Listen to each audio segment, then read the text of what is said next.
Yeah. Man, I gained 10 pounds eating the red and the green M&Ms, bro. I gained 10 pounds so quick.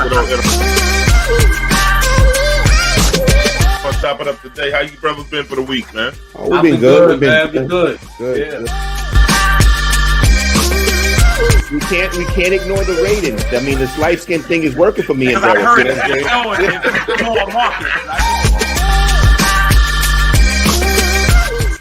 Where do we start?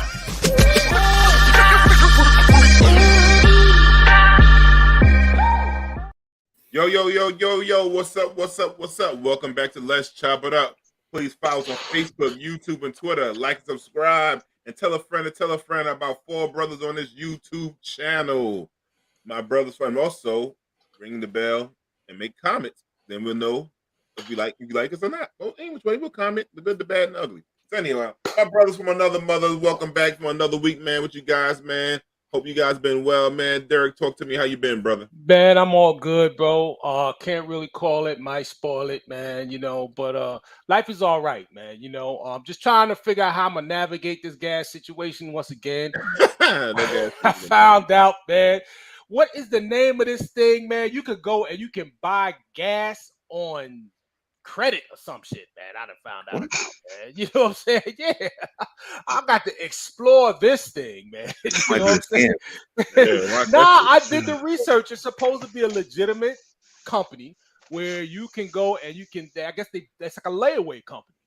And you can buy different things. And they just started allowing people to buy gas on layaway. Bro, I got to check this out, bro. This might get me through the year. I don't know how, because it's getting ridiculous out here, bro. I have to change some things up.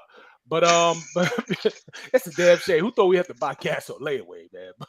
But yeah, man, that's other than that, man. I just got to figure this. I got to figure some things out. But my family's good. We're all good.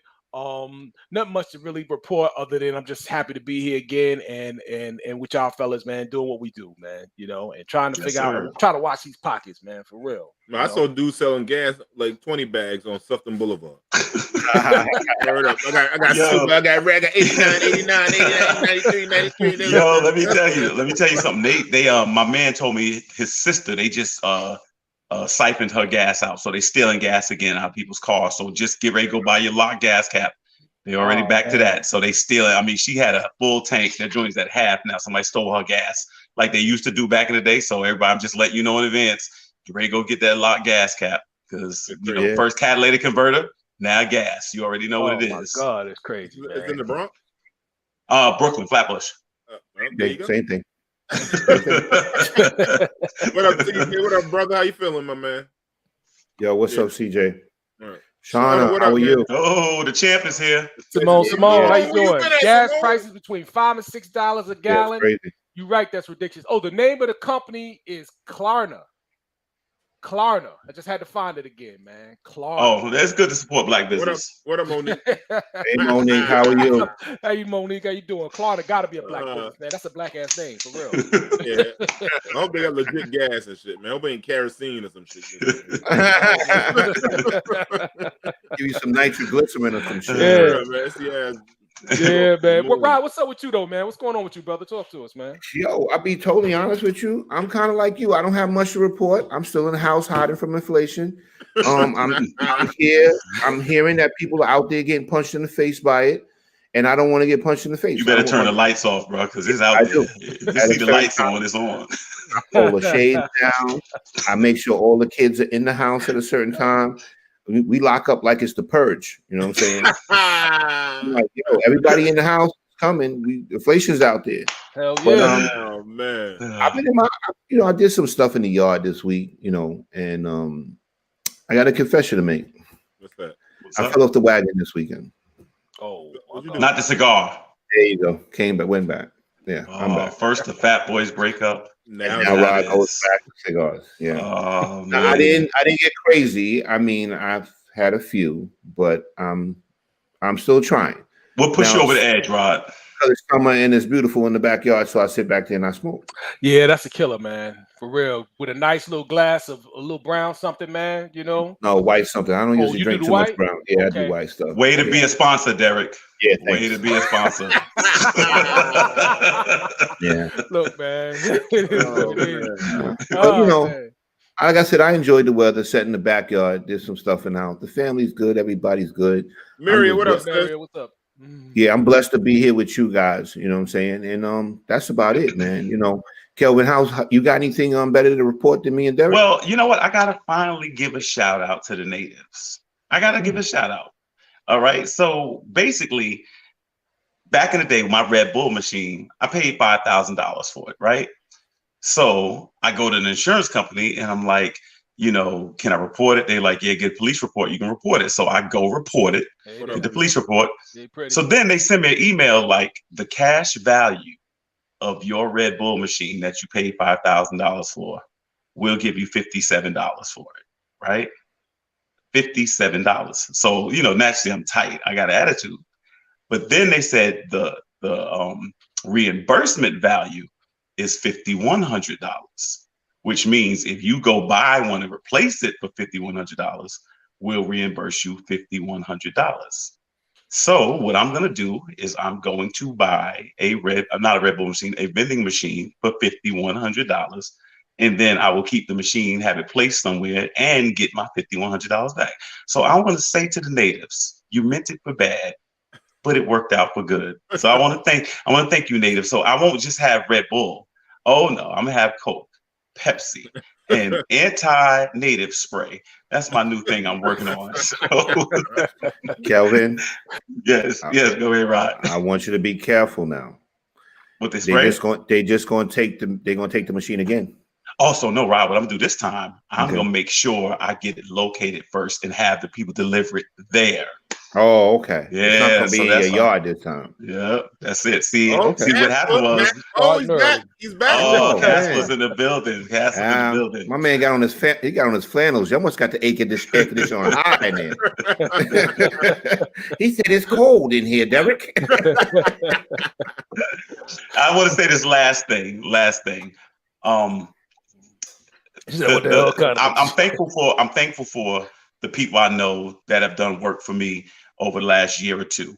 You know, I've supported Black businesses, and everything I've supported needs to now be refixed by somebody else. But I don't want y'all to think I'm discouraged by that. You know what I'm saying? Pay money for air conditioning unit that don't work, don't give heat or air, whatever like that. But I'm not discouraged. But I don't want people out there to not support Black businesses because of my experience. I'm not supporting Black businesses anymore because of my experience, but I don't want it to rub off on you. So other than that, everything is good. What's up with you, D? Oh, man. No, wait. Read what Monique said. Yeah. I ain't see what she said. That's not going to work. The insurance company is going to come by to make sure it is the same. Okay. Oh no. They told me as long as it's a vending machine, but that they usually do that. That's true. And the rest said, Kelvin, you need a ring camera or low jack on your vending machine. And what they gonna do is steal a ring camera. That's how they do. That's what I'm trying to tell you. They never nerd be wearing it. I'm like, it's not a real ring. Oh, it's jewelry. What's the deal, D? Talk to us. Nah, man, easy going week, man. I'm just looking forward to the weekend, man. My whole family coming to town, man. Starting the early birthday celebration, so we're starting to have a little fun. So my niece will be here, my sister, my son. Everybody's gonna be Masali. Oh, that would be a good look. We're gonna hang out. It's gonna be. I gotta pull up my big wallet this weekend. So that's good. Well, you got it, brother. I'm one of the minimum wage brothers. But look here, I want really quickly. Who's gonna win the NBA championship really quickly? I give two gives a fucks. Come on, D. Come on. At least look at teams that can play. The boring game, ball games be boring, man. It's been the whole playoffs has been trash, bro. Yeah, I just can't. I have no desire. I don't like both teams. D, I just want the black coach to win. The black coach to win. Yeah, I haven't been into it either, man. I ain't gonna front, D. You know what I'm saying? I haven't really been into it either. But yeah, I feel you. I do want. Yeah, why not? Yeah, because I want to see. He's married to Nia Long, right? Yeah, I want to see her run on the court, jump in his arms, see what you got. She still got it. You know, that kind of stuff. Okay, so you want Boston to win? Yeah, just for her. She does still have it, by the way. She does still have it. Got it. She 50-something plus and still killing it. You know, these young girls look horrible, man. They like live stress life. They like these young girls look like they work in coal mines. Oh, D, somebody, D Marsha just hit me with a text. Said you're looking right, D. Got that Slender on. Yeah. Slender on, man. It's hard now because I got no clothes now. God damn it. Mm-hmm. I look like a slave ghost when I walk through all these clothes. I told you, buy all new clothes, 2 sizes too small, and wear your shit tight, and then come into it. That's what you got to do. I wear this shirt to work now, goddamn it. We got Buddy Love. Buddy Love is here. Yeah. Word up. That's gonna feel like Buddy Love. That's word up. But what's that? Marsha, thank you, Marsha. Love you, baby girl. Love you, baby girl. Marsha got two M's. Eminem girl. Okay, no, it's two M's on that. Oh, true D. Yeah. All right, true. That, true. Yeah, but I don't know. This playoffs, man, just trash. Yeah, it is. We'll watch out for the Jets soon, but that's another story. Let me tell you one thing. Oh God, please! The NBA, some rip-off motherfuckers. I'm just mad because they was having the NBA draft, and I was trying to get some tickets. Yo, they wanted $450 watching unknown motherfuckers walk across stage in suits. They got to be kidding me. They wanted the draft. They wanted $5,000 for the suite. I'm like, to watch people walk in suits and shake hands? Are y'all serious? They shaking hands. I'm saying. I don't even know who's the number one pick. Nah, I don't know who is popping in college. I've been there when LeBron was there. I've been there with y'all. I've been there with been to the draft before. I never seen it with the price now. I was like, yo, I can't afford this. I'm not going. Everything is up, man. Everything is up. I can't believe the price of the NBA draft, bro. That's why. That's why I'm in my bunker. I'm not going out there. Yo, I'm staying in here.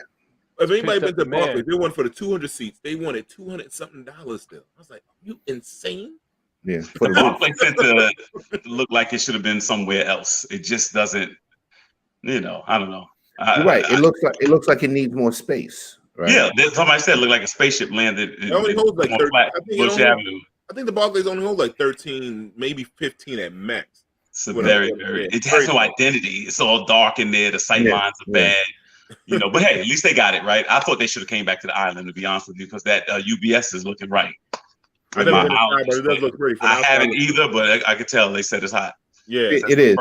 First arena with no. I'm sorry. Go ahead, Rod. No, I'm just saying it's definitely something to see, the UBS arena. Yeah, I haven't checked USB, right? Yeah, USB. Yeah, USB. They said the only arena here not built over railroad tracks. Yeah, fresh land. Me personally, I want to see stadiums, and then like it's in the middle of like this big space and all this stuff around, that is in the middle of you. It's a parking lot where people can come and park. Yeah. Barclays Center, you don't see that. You're like, hey, they don't want nobody to park there. It's no room. You got parked down the block, or you got parked under the cross street, the mall, and they charge you extra for special events. So I take the Long Island Railroad. I don't see why you drive out there anyway, bro. It doesn't make sense. You're right. The Long Island Railroad right across the street. And drive That's what I'm saying, bro. And that shit run like this when the games are on. Yeah, come on. I don't even see what the point of it is. Why are you driving out there? You trying to bro. For our guest tonight, I hope we could put a center something in East New York. It'd be nice if we'll see when it comes on later on. So we can get something out there. Nice little stadium. East New York got all the space, man. Yeah, you got a point. Yeah, you got all the space. They gotta keep that crime down, goddammit. Yeah. And they got then it wouldn't be East New York. No, all right. I didn't mean to say that. I was just well, look, everybody don't want to mess with the brand, but now I'm messing with it. but I'm looking forward to some good times. But anyway, let's get into a little early, man. You doing a little 2 minutes early, man. But Jamie won't kill me for this one. Children museums criticized for Juneteenth watermelon salad. Children watermelon salad for Juneteenth. I guarantee you, on that board was no black people when they thought about let's do this watermelon salad for Juneteenth. Guarantee. Of course not. I'm gonna let you guys go first, and I'll chime in. But go ahead, man. Well, there's one thing that's hypocritical on our part. The protesters was eating the watermelon salad while they was out there waiting. That's the first thing. No, I can't. I'm gonna be honest with you, and this is how I used to say I will never. And this is crazy. I will not eat watermelon in front of white people ever. Ever. I don't like watermelon, but I won't eat it. I will not. No, I will not eat. Let me tell you something. I went to Dominican Republic. I walked into, how you had little places you could eat. I walked in there. They had watermelon juice. I felt like everybody was watching me. I felt everybody like, look, there you go, watch them go get it, But now, at the real, I don't think. I think this is obviously a terrible idea, and I don't think this stuff is happenstance no more. It just seems like it's intentional, and then once people protest about it or have an issue with it, then everybody's just shocked and amazed, and it was just it was a random thing. I noticed people don't step on certain toes. People don't step on the Pride community's toes. People don't step on the Hasidic community's toes. People don't make those mistakes oftentimes. With our community, it seems like the mistake is made a lot. It's almost to see what people can get away with. Now, I'll say with us, we are very reactive and less proactive. I think we got to start going on offense. You know, we sit here, we see these stories, we react to them, but I think now we have to kind of be a little more, take a more pragmatic approach to how we want to be treated and making sure that there are repercussions to if we're not treated right before people even do something wrong. So we got to kind of start putting our jab out there a little more. That's the way I see it. Yeah, man. You know what, Kelvin, man? I would love to see the day when we don't react to these things, you know, because like you touched on it. You said they do things. You get this feeling like things are just done and they just sit back and they just wait and watch the reaction. You know what I mean? And I don't think we should give the reaction. I'm over it. I'm over the reaction. I agree with Shauna. You know, Shauna says they want to see what they can get away with. Yeah, absolutely. They can keep testing the fence, right? Yeah, they say they want to get away with, but what they really want to get away with is getting a rise out of us, bro. You know what I'm saying? Like, you know, and at this point, I think a better reaction would just to move smooth, and then and vote with our dollars. You know what I'm saying? So, you know, like, okay, you want to disrespect? Okay, fine, keep it. You know what I'm saying? I'm past the apology stuff now. No. I ain't letting them motherfucker keep that shit. I think you gonna let them keep it. You gotta smack them in the mouth. Like, y'all. Right. Don't do that shit again. And then you do like shit. I'm not like you can't let them profit off of us. So wait, that's what I'm saying too. That's what I'm saying too. I thought that's what he was saying. I thought that's what he was saying. I just want to keep it, let them have that. No, that's literally no. Okay. Don't let them profit. But you know what I'm saying? But you have people that were going to react. They're going to react, and then they still going to go to the same museum. You know what I mean? And they still going to carry on. You know what I mean? So yeah. So no, I mean we gotta figure that out, man. And we gotta and the other thing too. And I know a lot of people haven't really thought about it, but I just feel how I felt, and it may not understand it, but fuck it. I'm over the whole Juneteenth thing, bro. Like, you know what I'm saying? The minute I was over the Juneteenth as a federal holiday before we even got to it, because you got to understand that this is America, and when you start dealing with federal holidays, you have to know it's going to get commercialized and everything else. At best, it was supposed to be the July 4th of black folks, right? Right? That's how it was sold. So what happened with July 4th? You know what I mean? It's super commercialized. Everybody goes out and they buy all that stuff. Yeah. So yeah, that's we have to get over that, man. And I'm like, all right, we had to know that this was coming. Fucking watermelon salad, bro. You know what I mean? This was coming. You know? Yeah. And what was the other thing? The ice cream. Yeah. It's coming. See, you know? The thing is, you know, I definitely get your point, Derek. You know, we're dealing with symbolism here. So then now people are going to say, oh, we gave them a holiday. You didn't give us nothing besides the holiday. And now white people will profit from it. Right. So I don't know if everybody's going to profit. Correct. They're going to say black people celebrating Juneteenth. They're going to go out, spend their money because you hear the word Juneteenth. And me personally, you shouldn't be going nowhere white for Juneteenth. That's my personal opinion. You know what I'm saying? And buying from black people that have the same Correct. thing that sell the Juneteenth cups, that do all this other stuff. Correct. If we're going to use symbolism and somebody selling shirts or somebody selling this, it should be black people you're buying from, not white people profiting from, you know, symbolism because they gave you something. I don't know if you noticed that watermelon salad was $10 fucking. You know what I'm saying? So that's my point right there. They hitting you with a high number for a watermelon salad. And then what they did was they did a PR move. I don't know if y'all seen what they came out with, that they were moving it. It was the food merchant that made the decision and this and that. So they backed themselves out of it. And then basically, what are you going to do? You're going to replace it next year with Juneteenth fried chicken. You know what I'm saying? It's always going to be something, you know? So it's all about money. It's like, we're going to make money from you being happy about getting Juneteenth, and that's basically how it's to be exploited, as we always get exploited. Correct, get exploited. They're gonna get. They say, oh, they happy about that. Let's get in their pocket. That's what they're gonna do. You shouldn't be going nowhere white place and selling and celebrating Juneteenth. That's just how I see it. Yeah, and it's the man like Frederick Douglass. What he said back in the day, he said, "Power doesn't surrender to only thing power surrenders to is demand." So if you start demanding stuff and making white folks accountable for that, then corporations if you hit white people in the pocket, they surrender. That's what I'm saying. That's what I'm saying. That's what I'm saying. The man of like, yo, we're not fucking with you. Then they change their way. Now we want to come to the table. Now we want to more do my diversity shit, all this other kind of stuff. You know, but they have us so divided. They know we're never going to stick together to basically hurt them financially. You know what I'm saying? Like you look at how many companies have basically insulted us, and still we buy from them to this day. Yeah. Still to this day. Yeah. Yep. You know, they say basically they're most forgiving people. They're going to get past it. And guess what? They'll be back here next week shopping because they need this name brand on their backs. No, Cracker Barrel, good white folk, man. Cracker Barrel, good white folk. We're talking about Cracker Barrel. That's right, Damien. That's right, Damien. Yo, Cracker Damien, Barrel, Cracker Barrel wouldn't have put Juneteenth on that watermelon salad. That's right. White folk over there, man. They're good white folk. They know better. Good white folk. They're better at racism than these guys. They're new at it. Cracker Barrel's got it down pat. You don't even see it coming. Cracker Barrel got that kryptonite boy on this show. She said, Modi said, I ordered my shirt from my cousin, but we are celebrating my daughter's first house, which closed on that day. Okay, that's what's up. Beautiful. That's what. Give it up. And the greatest man alive birthday. No, it's not. It's not my birthday. It's not my That man birthday. right there. You. Oh. Yeah. She's right. The rest says, yeah, we must have our Gucci and Hilfiger. Gotta have Gucci, Louis, all that stuff. Yeah. I would like to point us all to November 2nd as Black Solidarity Day while we're on the subject, though. You know what I mean? So I remember that. I remember when niggas saying I'm fucking. No, I was messing with because I miss an organization I know that celebrates that all the time, but I don't. It's like I forgot about that in the 80s. I remember we did that. We stayed home from school and all that stuff like that. Yeah, I mean, we created our own holiday. You know what I mean? So yeah. it had more. White meaning. folks didn't create Juneteenth either. Now we had that. They did. Yes, they No, they literally did. Well, you know why I'm telling you why? They did not, brother. No, they did not. The federal holiday they did, bro. The federal holiday. Federal, you can say the federal level because they've been doing this in Texas for a long time. Yeah, no, right. But come on, how many people was celebrating Juneteenth, taking off and all of that, man, for Juneteenth, bro? You know what I'm saying? Like, you know, so let's be honest. How many of us were really celebrating Juneteenth? You know what I mean? It was noted. We were noting it. You might have knew about it. It was discussed.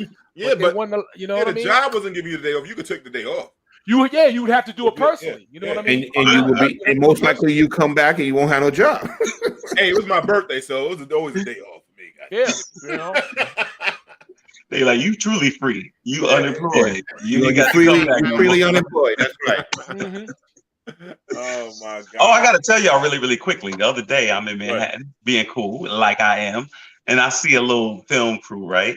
So I walk through just joking. I say, look, I can't come to the set right now because I'm working. The lady thought it was hilarious. She said, you know what? You gonna be around tomorrow? I said, yeah. She's like, you want to be in this Macy's ad? I was like, I'm down. And so today I was in a Macy's ad. I want y'all to know that. So to be out in the spring catalog, no, the fall catalog 2022. Nice. Are you serious, Kelvin? Dead serious. Wow. Dead serious. I just parlayed my way into it. Lady said, I'll pay you. So she gave me a little taste. Yo, the power of sex symbolness. Rod, I don't want to bring it up. Rod, I don't want to bring it up. You know what I'm saying? I'll be your hype man. I'll be your hype man. You know what I'm saying? You know, it's a curse, though. I mean, you know, I got to live with it. What am I supposed to do? Yo, man, guess what, man? You know they do a lot of remake movies, man. Guess what they're about to remake, man? House Party. Why? On HBO Max. Later on this year. This was a classic movie, man. Leave Good Enough alone. They messed up with all the other 8 house parties after that one. You know this era is looking for an identity. They steal all our stuff. There's no creativity. Yeah, the 80s is like they go back to the 80s and the 90s and just take everything. Well, guess who proved that it worked? Puff Daddy. I know, P. Diddy. Took hits from the 80s, right? Rodney, if you say a remix right now, I'm going to go right to the pre-show and not going to be able to finish this show. When I'm telling you, Rodney, don't you say remix. No, I'm not going to say remix. Oh. But the thing is, I mean, let's face the facts. I mean, if you take a classic that pretty much was already a hit and show that it generated money in the past, I mean, that's what they're going to do. They're going to remake it. And then they get people like our age, where the era that it happened in, and then you figure you're going to get them to get us to watch it, and you're going to get the millennials to watch it, and you'll get the kids to watch it. Yes, Kelvin is Hollywood now. Charlotte is a genius, first of all. But no, I agree with you. You know, first of all, and D always makes this point: leave classics alone. Just let it be a classic. You cannot duplicate it. You can't duplicate moments in time. You just can't do it. They fucked up remixing it back in the day when Robin Harris died. That should have died with him. Yeah, but you know, it's hard for them to lay off of those though, because it's tailor made for like green light. You're right, Damon. Damon says Hollywood is 99% remakes, prequels based on popular book or comic book graphic novel. But here go the thing is that wasn't a visual. The book you had to pick up. You had use your own imagination. When you take the book and put it to film, I can see that. But when you have we already see it visually and know what it was, to put it visually again, and they always mess it up. But you know what? I want to just say this. Coming to America. Yeah. Play this out. But this is what I want to say. Whoever is listening, please let Star Wars go. Just let it go. Please, for the love of God. It's too late. Yo, you ain't never gonna get rid of go. Once Disney got a hold of it. Oh my God, Derek, Yoda was in second grade. This is what happened. This is Han Solo aunt when she was a Jedi. They got Chewbacca up there next. Yeah, man. Once Disney caught a hold of that, it's bigger than the Bible now. Let it go, Star Wars. Let it go. Forget about it. Oh, Darth Vader got more lives than a cat. He keep dying and coming back. I don't know what's going on with Darth Vader. That's the motherfucker, the sci-fi. He's the outer space Jason. Keep dying and coming back. It's tailor made. That stuff is tailor made. I heard it was good. Yeah. I did see one episode. That was pretty good. I thought it was pretty good. I didn't see that. Yeah, the black one was just dope one. Yeah, it is. Yeah, people take the black one. Everybody tell me that I got it recorded. I never watched it. Yeah, it was pretty good. I saw the first episode, but it was pretty good. After Return of which one was the last one? Return of the Jedi. Empire Strikes Back and Return of the Jedi. That's the last time I watched them. I didn't watch them since then. Yeah, back in the day. I mean, and you know what happened to me as a kid? My parents and stuff didn't take us to see stuff like that. I remember I wanted to go see Rocky 3. They made me go see The Color Purple. And I was like, I was outnumbered 11-1. It's what it is. So I didn't know anything about Star Wars. Bro, you had to go my white friends had like the little lunch boxes and stuff. That's how I found out about Star Wars. Rochdale, bro. $1 matinee on Friday. Dude, you just took it back. I took it back. That's the 70s. Yeah, I was watching a karate movie, then you watch the regular movie. I've been to watch that once. It's Rite Aid now, right? It's Rite Aid, and it acts just like the theater back then. Bad service. Man, I was in that motherfucker today for about 45 minutes to get told the shit ain't ready. The same fucking shit, same service. That building's cursed. Yeah. Oh man, but what else they ready making? I think Jamie told me Set It Off. Jamie, they try and make Set It Off too now, right? No, make Shut It Off. It's enough already. It's enough already. Set It Off. There's a few ones they're going back. But it's gonna be the cast the girls trip. Like at the end of the day, there ain't enough people. You know what I'm saying? How much can Morris Chestnut and them do at this point? I mean, the B movies is only so much that can be spread around. I mean, let me see. Set It Off, Vivica Fox and Jay. Yeah, no.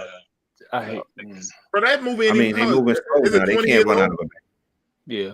Yeah, it's got to be about. I'm not going there with Ronnie tonight. I'm not going there. And technology has changed too much. I'm getting no scrolls. I thought you about to say something else. No, I didn't say nothing. See, no, I didn't say nothing.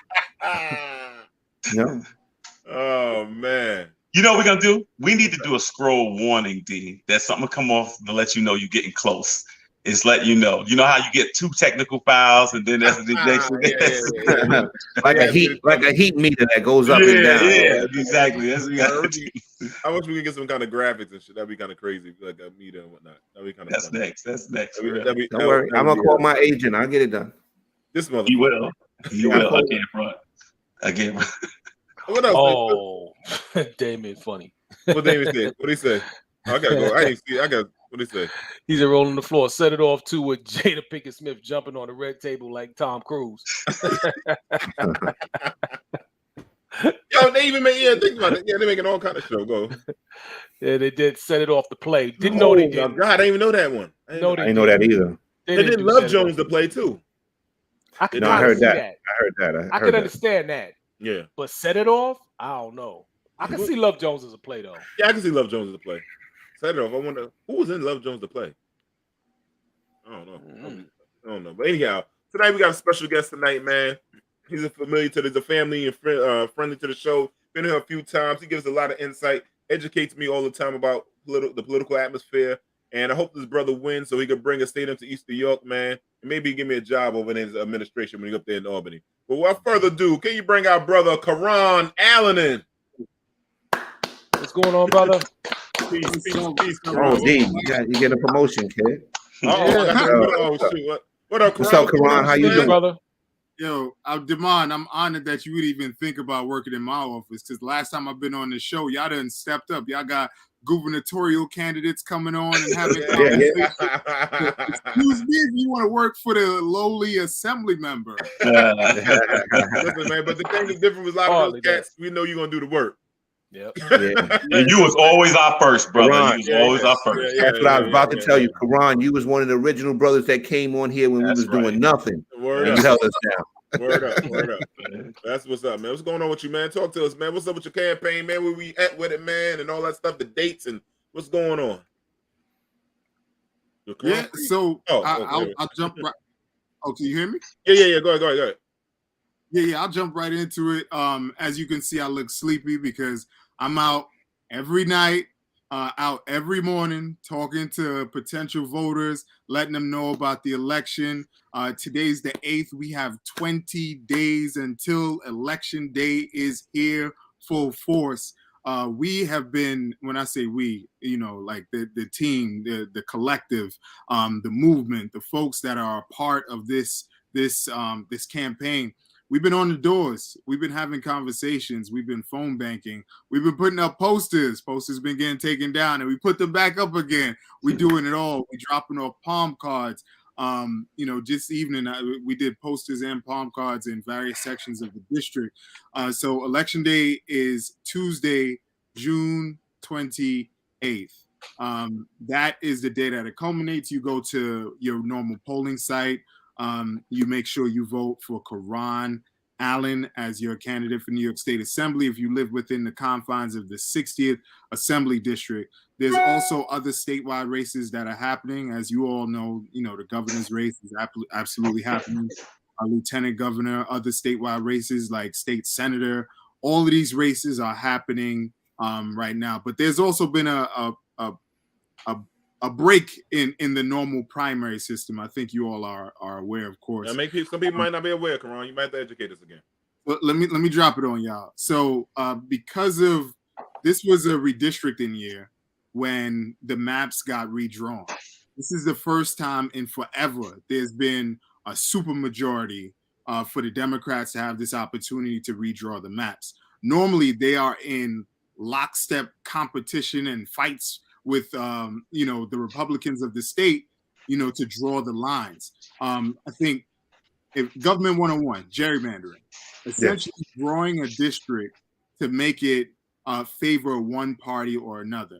It is a practice as old as time as far as politics is concerned. Every party does it. Nobody is not guilty of it. Funny enough, this is, again, the first time there's this supermajority in how many years during a redistricting year. The state Senate is Democrat. The state Assembly is Democrat. You got a governor, Democrat, lieutenant governor, Democrat. They redraw there was a commission put together to redraw the lines. They couldn't get to a conclusion with the commission, so the state legislature redrew the lines. These lines were presumably going to be held up until it went to courts. And as it went through the court system, it was these maps were essentially struck down. But they challenged the state Senate maps and the congressional maps. So because they were struck down, a role known as a special master had to redraw all of the maps so that it wouldn't favor one party, which threw a bunch of things in flux. If you hear about all of these people running in Congressional District 10, that's that. That's a part of that. That's the one and de Blasio's in? That's the seat de Blasio's running for, and so many other, everybody and their mama is running for that seat right now to represent that area. And the thing with those congressional races, right now, you don't have to live in the district that you're running in to run for office. Sounds crazy, but that's what it is. So you just have to move into the district, I believe, a year after or something like that. So there's a bunch of people, there's a handful of people who don't even live in that district who are running in it. And because of the way things are politically, they feel like they can win. But that put this fork in the road in terms of the primaries. All of these races would happen on one day, which would be great in terms of turnout. Everybody votes one time, and that would be it. This is the first time in I don't know if this might be the first time ever where the primaries are split. So the state Senate races and the congressional races are taking place August 23rd, when everybody's on vacation, when everybody's enjoying their time on the beach and really disengaged from most things politically. They're having block parties. It is going to be, I could say it nicely, but I don't know if I could cuss. You curse all the time. Hell yeah. We actually encourage it. I curse all the time. Come on, motherfucker. Chill. It's gonna be a shit show. Is really what I was gonna say. It's gonna be a shit. You've seen shit shows before. Absolutely. Yeah. Keron, let me ask you a question, right? When you out there talking to the people, right? What is like one of the main complaints that the people in the community that you want to serve have? Good question. So I gotta go with 2. Okay, good. That's fine too. You can do 3 if you want. Got you. I bring up these 2 specifically because when I'm door knocking and speaking with community members, it's always about concerns about the youth and the lack of activities from the way things were when the older folks that I'm talking to, when they were younger, there were more programs. There's less programs now. There's young people hanging out in the hallways, smoking. It's the common complaints. Like there isn't enough for them to do, which leads into the next thing, public safety. Public safety is bananas right now. Not only because of the heavy coverage of media, but because literally, people are getting shot left and right. And the investment, I think as a collective has been, and when I say as a collective, as far as the way politics goes, they drum up they stoke the fears of communities, make it feel like you can't go outside, you can't walk down the street, you can't go to the grocery store, you can't ride the train. That's the way it feels. It feels real. They stoke the anxieties, and then they use that as an opportunity to balloon the police budget. But we are in a time where the police budget is it's 11 billion. Like how much more money needs to go into policing before we really unpack what public safety can look like? So they just appointed the gun violence czar, brother A.T. Mitchell of Man Up Incorporated, really been a leader in terms of the Cure Violence movement. These Cure Violence organizations work on the ground with young people, with community members to diffuse violence before it gets to a particular point. And they also provide like job readiness, resume building, essentially a direct pipeline from that inactivity that's in the neighborhood to a bunch of activities. So in my head, it makes sense that we fund cure violence organizations to also keep the community safe. So those are like the 1 and 2, always concerned about the youth, always wanting more programs for them. And then public safety. People want to feel safe. They want safe streets. They want safe communities. Keron, let me ask you this. Oh, sorry, go ahead. No, go, Kelvin. I got Keron, we have, I believe, the largest police force maybe in the United States. And for us to have to solicit other groups, so I think it's maybe a hands-on, all hands-on approach now. But what does it say about policing coming from the de Blasio administration? And I know the police and de Blasio did not get along at all. But is there damage? It looks like the police have kind of, stood back and allowed certain things to happen. Are they coming back around? Are the police going to be able to get this under control in your estimation?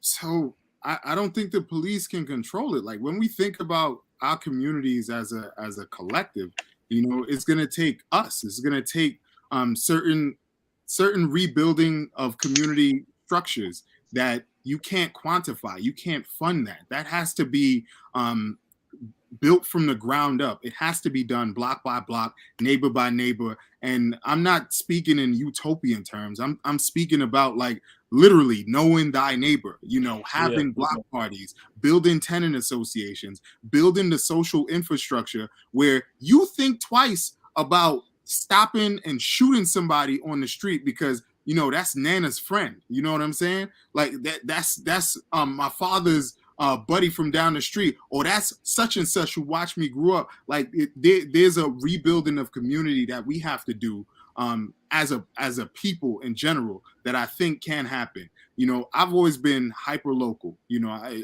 completely invested in those little things that make a huge difference. Community gardens making a huge difference in terms of how people see their connection. They're not going to drop certain things around the space because that's now important to them because of the relationship that's been established. You know, when we revamped the block association, this block dramatically transformed in terms of how we look out for one another, whether that's putting out somebody's trash, you know, making sure that like I drop your mail off, making sure you don't get tickets when alternate side parking is happening. All of these things are how communities become safer, but we've moved away from it and took the easy way out. The easy way out is to say, all right, look, we're going to put all this bread into the police force because the police are supposed to make us safe. It's a misnomer. It does not solve problems. It does not make us safer. It does not, if anything, you know, it stokes the anxieties of communities like ours where we're under siege. I've told y'all 101 times, I grew up in the 75th precinct, the most notorious precinct in the city of New York. It's always number one in complaints. Me and my 16-year-old self walking through parks late at night, and not even late, it was like 8, 9 o'clock, and getting stopped by the police, patted down, stop and frisk. You know, all of these things don't make us feel safer, but there's that disconnect too between the age demographics within our communities too. I always speak about being 23 years old, representing Assemblymember Charles Barron at the time, going to community meetings, and everybody in there was older, grayer than I was, and they were all complaining about the young people hanging out in hallways. And the young people were me, because where were we going to go? We couldn't walk through the parks without getting stopped by the police. So we hung out in the stairs. And because my friends are from Cyprus, we hung out in the stairs, you know, and if it wasn't the stairs, we were standing in front of the buildings. Why not? Where else are we going to go? We get stopped for everything else. So the police don't make us safer. Mm-hmm. So Keron, let me ask you a question about real quick about housing in East New York. Like, do you have a plan for making a more affordable housing or keeping the neighborhood? Like, gentrification could be good, depends who's gentrifying it. It would, like, you have any kind of plan for that so the prices won't go too high for rent and for people to help them building more houses inside East New York, where we see that those houses are going up in East New York, or they're going to be affordable homes in East New York. Right. So, look, when it comes to affordable housing, everybody going to throw that at you. Everybody supports affordable housing. You know, there is not one elected official who does not support affordable housing.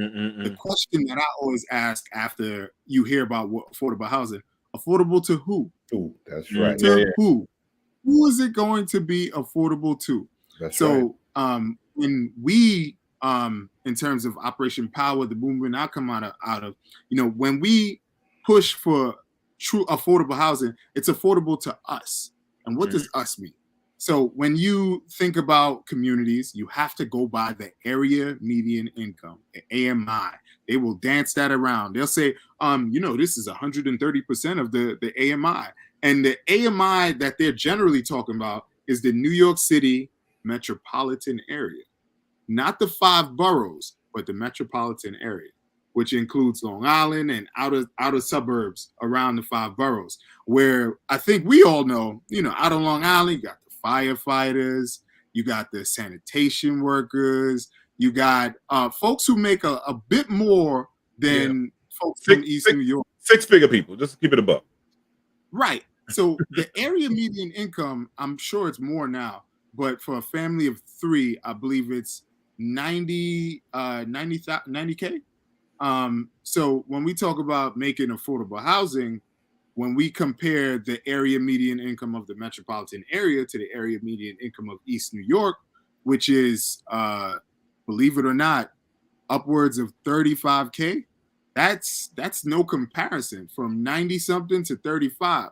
So when affordable housing is built in East New York, it has to incorporate the local area median income that's going to make it affordable to the local population who have suffered through the worst of times, and been through hell and back and still created community, created safe spaces, grew children, laid down roots, did all of these things and suffered through it. And so now their grandbabies can't afford to live where they essentially have their entire life.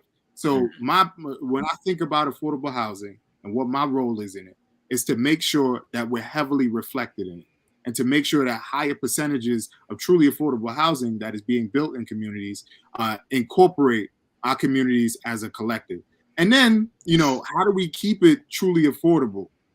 So there's a such thing as a community land trust. Community land trusts are essentially bodies that are built up of community stakeholders that are given city-owned land to build developments that can remain affordable in perpetuity because the land trust owns the land. And that's not some made-up thing. There's a few CLTs who've been successful in the 5 boroughs in doing that. I think Cooper Square is one of them in Manhattan. And then we actually have one in our local community called the East New York Land Trust. They're very, very young. They haven't built a thing yet, but we have to be able to pivot and move away from all the developers who want to just make back their money quick, fast, and in a hurry to real communal models that'll make a difference and will keep our communities affordable. So, right, did I cut you off, Rod? You had something? Sorry, make sure I cut you off. No. I was going to just agree with what Keron said about the police are not the answer. Keron, I don't know if you know, I used to be a police officer, and I agree 100% with what you said. I learned that when I was on the job. The thing is, the police are not really problem solvers. They're not counselors. They're not able to say, well, have an understanding of that community that they work in, because majority of them don't live in that community. So the only answer they have to your problems is to lock you up. You know what I mean? That's the only solution that they're afforded. So I agree 100% with what you said. Let me ask this question, Keron. You've run a campaign before.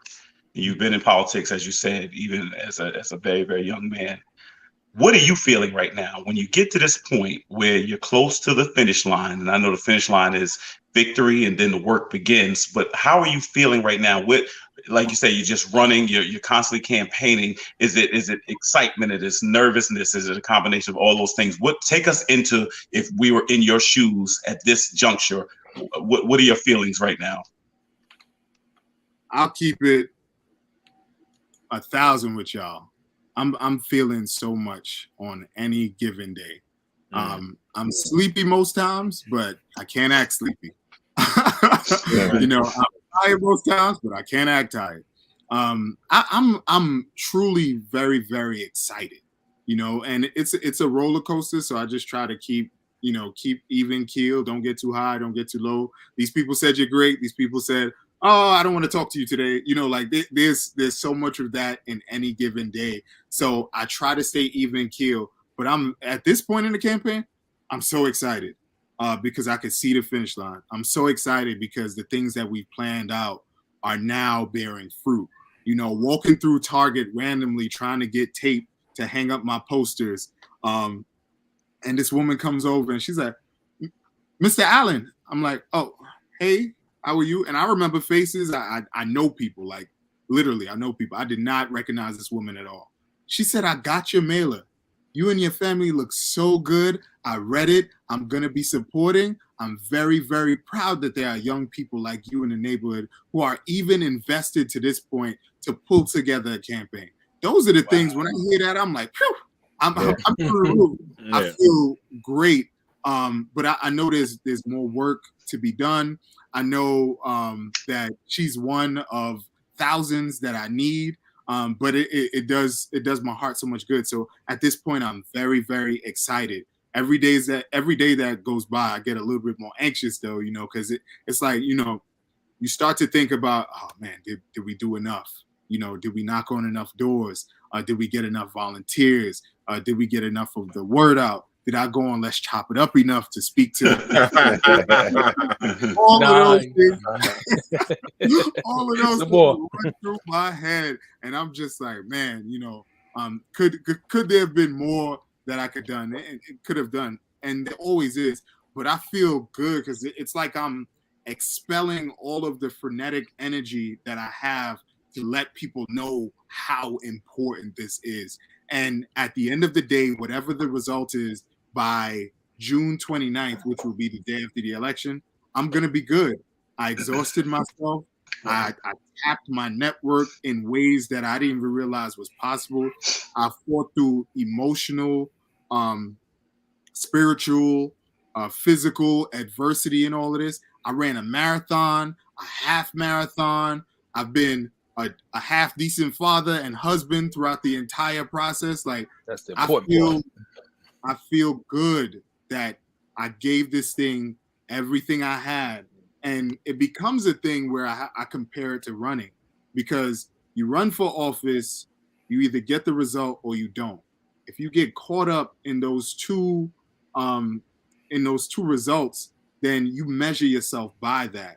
When I put it back into context, for me, the results are not the results are not everything in this respect. The community members whose consciousness have been raised by having a pass with our campaign, or being taught about something, or seeing my family, or hearing me talk about issues and understand, damn, there's other people in the community that give a shit, that want to see something happen, and are not going to wait for somebody to tap them and say, yeah, it's your turn. No, go for it. And that, all of that in this time is all that I'm feeling. I'm excited. The results are going to be the results. We win, I'm very excited. We don't get the result, as in it's not a lose. We just get a lesson. And it becomes like a marathon in that sense. You keep running it over and over again. Everyone is different. You get a different result, and you define winning. And I feel like we've won. Let me ask you something. Are you guys going to have a debate? Because, I mean, you're going against the establishment. Are they trying to tie their gloves up with you and get in the ring? Yo, so the establishment is so funny, being quite frank with you. They don't want to be on any field where they don't have, like, control. Right. So one of the things I realized, and I'm going to shout it out on here because Let's Chop It Up should hear it. So y'all know I ran in the special on the Working Families Party line, which was different for the community. Like, to move from Democrat and vote in the Working Families Party line is like, difficult. So there was no debate, but there was a lunchtime scheduled with the local NAACP chapter president person, right? And it wasn't a debate, but it kind of felt like a debate. It felt like one to me, because it was like, here I am talking about certain issues, and I got 2 minutes sharp. Like, I can't go beyond that. And they letting this lady talk, and respond to my stuff like it's a debate. But when I do that, it's like, all right, like, stop.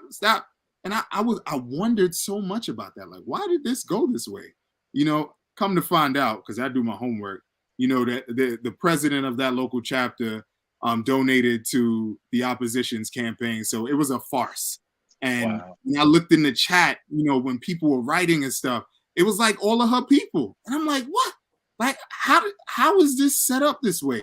So the establishment is only going to curate opportunities to make themselves look good, make themselves look like they're doing something. It's only going to be on their terms. I don't think there will be a debate. And quite frankly, at this point, I don't care if there's a debate. I don't think that changes people's minds at this time. I think what changes people's minds is, damn, this brother came to my house. I talked to a brother tonight. He said, yo, I pay attention to things that are happening locally. I know your face. I've seen you already. I'm just so shocked you walked all the way up my steps to come and talk to me today. And off of that, I got to support you. I did talk to him about all the issues, but I know it's like, damn, you really knocking doors? I had to change my dress shoes, y'all. My dress shoes is cooked. Like, I gotta wear my running shoes to go knock on doors now. I see you got a big endorsement. Oh, I'm sorry. Go ahead. No. Go ahead. You got a big endorsement at OAC, right? I mean AOC. Yeah, I keep AOC, getting her. Congresswoman Alexandria. That was pretty big. How was that? It's huge. You know, the endorsement came through on it felt like a random Tuesday. Like, oh, she's endorsing the entire slate. And then it's like, oh, on Sunday, there's gonna be a photo shoot for everybody to come together, for everybody to speak and all that. And it was just it was surreal in a sense. But I'm never like caught up in the romanticizing of, oh yeah, you know, this person is huge. You know, at the end of the day, if I'm not doing the work, it don't count. And it's great to have the endorsement. I'm not minimizing it or anything like that. But the biggest thing that's going to make a difference is how we exert ourselves on doors, how many mailers people receive, where they could feel you and vouch for you. You know, the greatest thing for me is walking around the neighborhood, knocking on doors, and people like, oh, I've seen you before. I know you. And one of the field organizers that we have with us, he's like, you know, it's never one thing with you. As in, it's never they know you from the community board, or they know you from the block association, or they know you because you run in Shirley Chisholm. They know you because you're on Let's Chop It Up. They know you because you ride bikes in the neighborhood or you walk past my house. It's always something different. And to me, when you're really involved in a community, that's the experience. But having the endorsement of AOC is huge because it brings like almost hyper local national attention on these really, really local races that don't really get a lot of attention and a lot of love. And this is literally her first endorsements of candidates as herself. She usually does it through her, I think it's her PAC, Political Action Committee. She usually does it that way. And this is her first time like, yo, I'm putting my name on it. Let's take the photos. I don't know if y'all saw it with me and my son, who's a full character at this point in time. But yeah, the endorsement is amazing. It's nice to have that support, and it means something. It really does mean something. People know her, and they know if she's vouching, then it's definitely good people. Yeah, definitely. That makes you official. The thing is like, and you already been official, but like it puts you on a bigger light that people like statewide would damn near know you, know who your name is. And in the competition, and I'm in East New York hard, and I do a lot of stuff around the community over there. I don't see the other person. I don't. I'm not gonna mention the name because I'm not trying to give her no shout out, no nothing. I just don't see it. Yeah, and like funny enough, don't come by the center where I'm at. Come on, bro. I don't even see you come by there. Just saying. Yeah, I know we can't have political people there, but I do a lot of big events. Yeah, and there's reasons behind that. Like, you know, I'm none of this stuff is politics in the sense like, yo, I'm doing this to get some name recognition or anything. I'm a real community person. You know, like there's a reason why there aren't a bunch of community gardeners in Albany. You know what I'm saying? Like most of the times we're caught up, specifically our communities, we're caught up in survival, right? We have to make it from day to day, from check to check, from problem to problem. And hopefully you eventually have solutions for each and every one of those things. You know, that's how our communities function. And it's hard as hell. So it's easy to dismiss the fact that these people won't remember me. These people don't expect that. But on the doors, I'm telling you, the excitement that people have, they're like, this is you?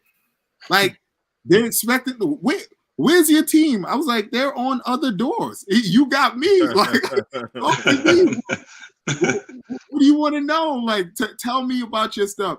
And, you know, when you get to doors, community members, you know, they're like, what you going to do for me? I'm a diffuser. You know what I'm saying? Like, I can't do nothing unless I know what's your problem.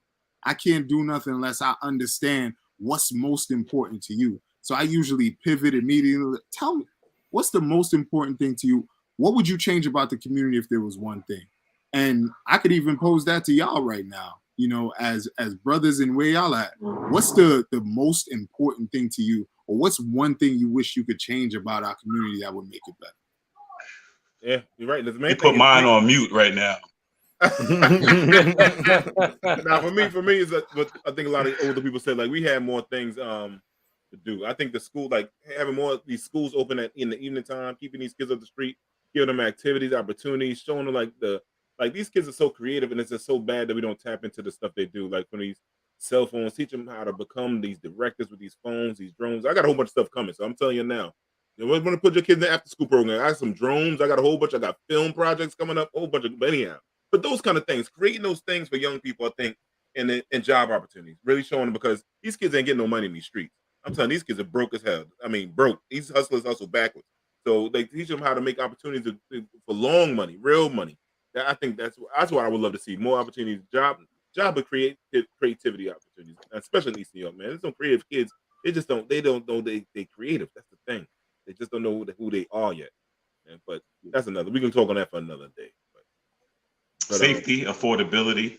I mean, people are leaving New York in droves. People don't. I mean, I look at all the cousins and stuff I used to have in Brooklyn and Rockaway and in places. I mean, everybody's in Maryland, everybody's in Atlanta, everybody's in Charlotte, everybody. I mean, just all over, and they all grew up here. And I mean, I got one cousin. He won't even drive to New York no more. I mean, it's just like people just abandoned, and he grew up right there in Brooklyn. I mean, it's just people feel like you've got to get out of here. So I'd love to see if people feel like they can say this is their home, they love it, they like to stay, they like to rebuild, and if the communities can get stronger, there's got to be a self-awareness, a sense of pride about the place. You know, one of my friends who moved away, she's like, I came back to visit. She's like, it's just dirty, it's just grungy, it looks grimy. It's just, I mean, it's like, why do we have to, you know, this is supposed to be the financial capital of the world, and it seems like it benefits everybody in the world, but the people who live here. So I would love to see it. And then my little pet peeve, Keron, I know this is different. We got to do something about these scooters and bikes. There's got to be some legislation. I'm serious. No. I'm sorry. If you don't have to pedal, you can do 25 miles per hour. You're a motor vehicle. You need a registration. I'm dead serious. I'm sorry. The motorbikes is something else. I'm telling you, if I see de Blasio, going to be a problem. I'm talking about look left and stuff. No, you slow down because I'm in the car. You on the scooter. You slow down when I'm making a left. But don't answer that, Keron. I'm sorry. I don't want to let the enemy use me, brother. You know? But Donna said the best. I think that's coming from a mother, man. Jamie, you can bring that real quick. Affordable housing and activities for kids, she said as well. Yeah. Activities for kids, and what I was really listening for, affordable housing. Yeah. You know, we all know, man, where prices are going with housing right now. You know, and it's a significant hit to the pocket and to our lifestyles and our living conditions, man. You know, how much money we spend to keep a roof over our head. And it's not going down. It's not going down. Then you got to bring up with the jobs. We got to bring those kind of jobs in where people can afford it, like these technology jobs. Something they got to bring in where people could afford these expensive ass houses now. I mean, no lie, I live on 2 blocks over. House sold for $849 the other day in South Jamaica. $849 on 144th and what's that? 130th over there. $849. You know what I'm saying? So I'm like happy. I'm like, I'm cool. I'm like, yo, cool. Thanks, Mr. Indian man. So that's who bought it. Thank you, Robbie. You know, it's coming. It's coming. Keron, I think the other thing that's important when I speak to people that are in their 20s, there's this group that feels like government doesn't work. They just really feel like, I mean, more than ever, I think I see people, you know, I was raised by people who really taught us the value of voting. I think it was important to them because they knew it was a sacrifice that people made for us to have the right to vote. And now I hear more than ever, your vote doesn't count. What's the difference? Nothing's going to change. Even when I tell people, like, we'll have somebody on, they'll be like, what are they going to say different than what everybody says? And what are they going to, you know, and things like that. And I know you definitely are a person who really is for the community. You're a brilliant man. You could be doing a bunch of other things, but you care enough to give back, you know, and I appreciate that. But they don't see as many Kerons. They see people being let out of the state house in handcuffs, and they see people taking bribes and all the corruption and things like that. Is there anything that you'd like to say to younger voters who have not been involved in the process because they've lost faith? So to all of the young people, I'll be quite honest. If you think I'm going to go the opposite way, they're not wrong. They're absolutely not wrong. Government has not been working, and it has not been working in this respect. When we only vote every 4 years, that's not going to make a difference in your lives in the most grandiose way. Local politics happens in between those 4 years. Right. Local politics happens every 2 years, every year at this point. You got local city elections. City council members can make the biggest difference in terms of tangible impact in what's happening around you. I believe at this point, it might be a little bit more than that, but they have like a $5 million budget that they can put towards anything, capital upgrades, parks, et cetera, and they can leverage relationships with commissioners to say, all right, this park has not been renovated since before the towers fell. For all of the young people, that's before 2001. Right. Like that's a very, very long time. And there are parks in the neighborhood like that, that need that sort of funding, that need that infrastructure, and that attention has to be put on it. That makes an immediate difference in the lives of community members. And when you look back and say, oh, boom, the council member's office was able to do this, it's like, oh, well, I didn't realize that's what local politics does. When on the state level, certain things are passed, whether it's climate justice bills or anything around housing, all of these things have an immediate impact in the lives of people. But when we look at the presidency, everything seems dysfunctional. It seems like we're always losing. But when we get involved locally and understand that sort of impact is immediate on our everyday lives, the things that we see, the way trash is picked up, all of that is connected to these local budgets and the advocacy that's in those spaces and places. It becomes extremely important. And my favorite quote or line of thinking when I talk about politics is that, look, you don't pay attention to politics, it's going to pay attention to you. That's right. That's right. When you want to go to grad school or college or whatever, and you walking away with mountains of debt, you don't realize that's connected to politics. Correct. You walking out of school with all this debt is politics. The lack of economic opportunities in your community, and you having to take this long ass commute to Manhattan to do whatever, that's politics. There's a reason the jobs are going to be everywhere else but in your neighborhood. That's politics. You're constantly complaining about how hot it is. It's hot because your neighborhood doesn't have enough trees to bring down the environmental impact and to keep the community cool. You don't realize in nicer communities, they have more trees. That's by design. So when you are baking, you got your grandmother, your AC, your electric bills is high. It's a domino effect. Your electric bill is high because it's so hot in the community, because it's not cool enough. We have more elders in the community who are at risk because of it. So you got to make sure the AC is pumping for grandma and grandpa.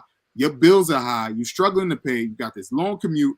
All of this is politics. It all becomes politics. So, as much as, it's not working because you're not involved. It's not working because you're not interested. It's not working because you don't participate. And those are all problematic lenses. So they're right. It does not work. But the reason it's not working is because they're not active. Look what Shauna said right there. Shauna says, my 30-year-old can't move out because she can't afford to, and she has a good job. Absolutely, Shauna. Shauna, that's politics. The communities not being affordable is due to the fact that local elected officials are so bought off that what's putting them in office? My opponent right now. I was about to say it. I was going to say it instead of you. I was going to take the blame. But go ahead. You say it now. Let me say 73% of my opponent's donations to her campaign come from real estate, come from corporations, and come from private businesses. No people. These are all entities that are supporting her. So guess what happens when she gets into office? That's who she's going to be accountable to. That's why I come to the door and I'm like, I'm running because we deserve to have elected officials who are going to be accountable to you, accountable to the community. And the reason I can say that and be confident, my donations came from y'all. My donations came from the community. My donations came from people. One thing I want to say before, I tell kids this all the time. Y'all can pick your players when you deal with politics. You literally can pick your players. When you can't pick the players on the Knicks, can't pick the players on the Giants, you have no say. They just like, here go the team, deal with it. You can literally pick your team every year.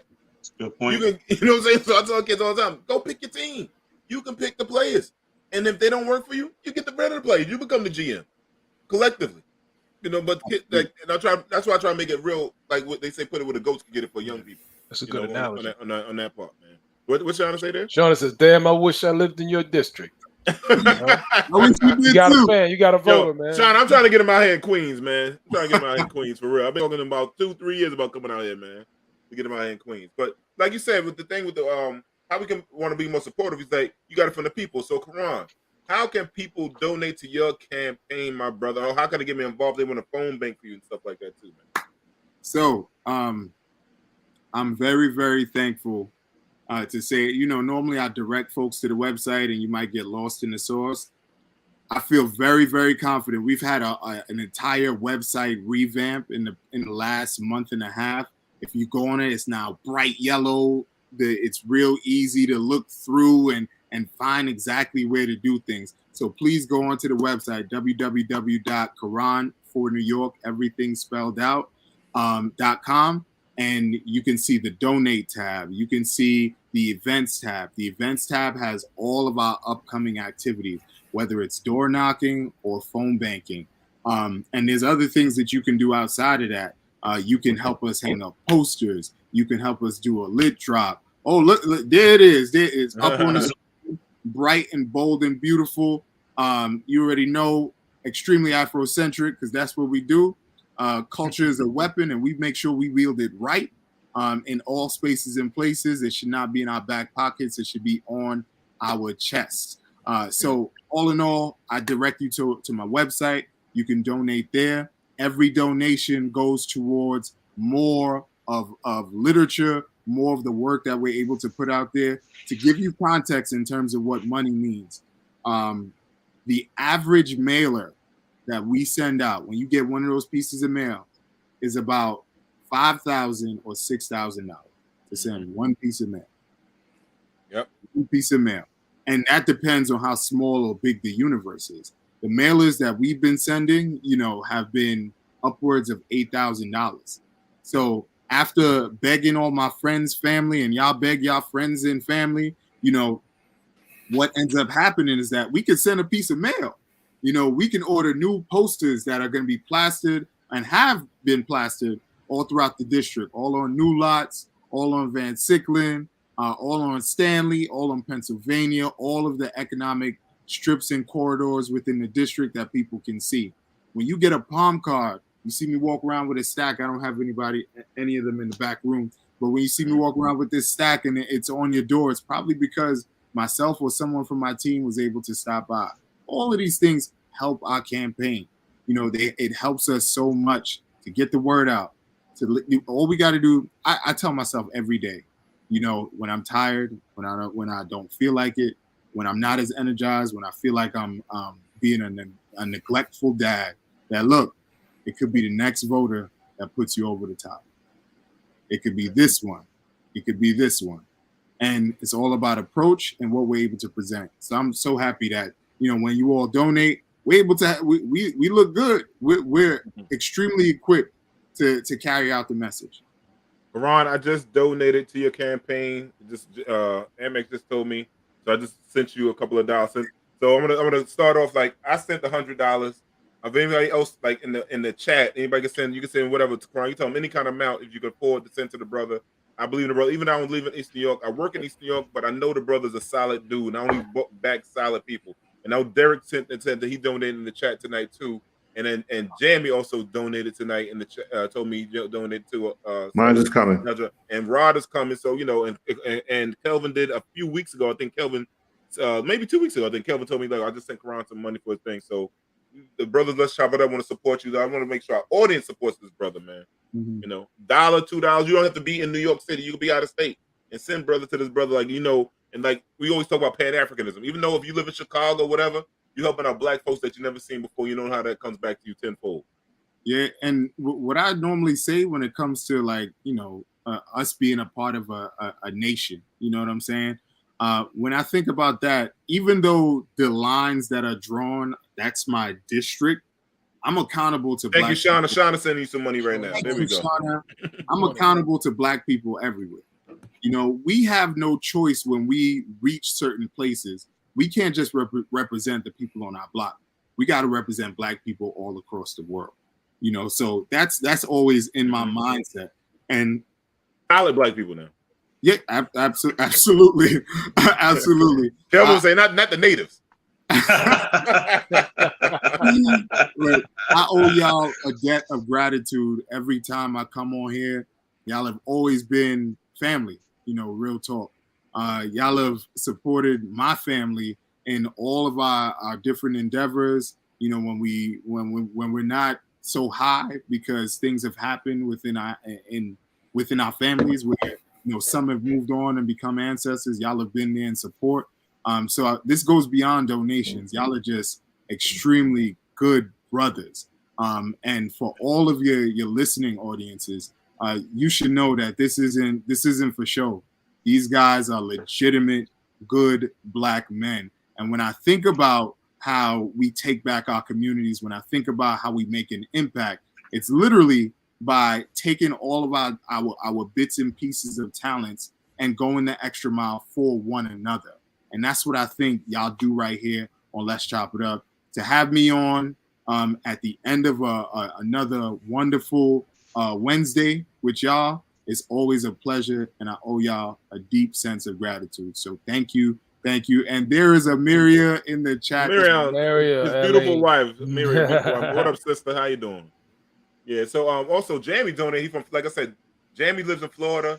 He sent his money up from Florida, so we come from the South. We everywhere's over there. Shauna's out of Queens. You know what I'm saying? So like Queens support you, Brooklyn cats, man. You know what I'm saying? So even Biggie said he wanted to move to Queens. He said condos in Queens. So that's what trying to get y'all out of there, man. You know what I'm saying? But Keron, man, thanks for coming on again. And tell everybody once again we could get that money to Keron. One more time, Jamie. Give me one more time. Get this money up, man. One more time. Keron Alleyne. Go ahead. You say it, man. Your website, man. The banner's at the bottom. www.keron4newyork.com. I'll let your boy get connected. If you live in Florida, you can do phone banking. You can come on, join us on Wednesdays and Sundays and Mondays. I put some graphics on social media, but you can join us and help with that. Checking in from ATL. All right. Shauna's ATL right now? ATL. Okay, Shauna down in the A. Shauna, what strip club you at? And the Keisha's shouting out from Harlem. Got love in Harlem, saying Harlem on the ride. Harlem people don't go to Brooklyn. Harlem people like going to Brooklyn. Now it's a long train ride. Yeah. It's a long train ride. Plus, all the streets are name streets. Word up, Brooklyn, all the name streets, man. It's hard to get around. Word up, it's hard to get around. But now, come on, thanks for coming on again, man. Tonight, man. We truly appreciate the work that you're doing, man. Truly love what you're doing, man. You and your family out there. But like this brother, for real, when he says he's outside, he's really outside.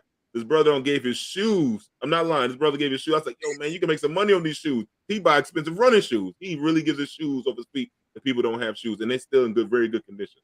They're not good condition to a runner like him, but they're in very, very good condition. So shout out to this brother, man. He's a solid dude. Facts. Thank you. Dude. And congratulations in advance, brother. Go ahead, take it across the finish line. That's right. Oh, absolutely. And I turned 32 on the 23rd. I know Damon is going to be celebrating a Juneteenth birthday, so daggone right. In advance for all the listening audience, especially for you, Damon. And thank you all so much for all that y'all do for Black and brown people around the world. All right, thanks, brother. Thanks, brother. You have a good night now, all right, man? Absolutely. All right. Hey, right on top. Yeah. Again.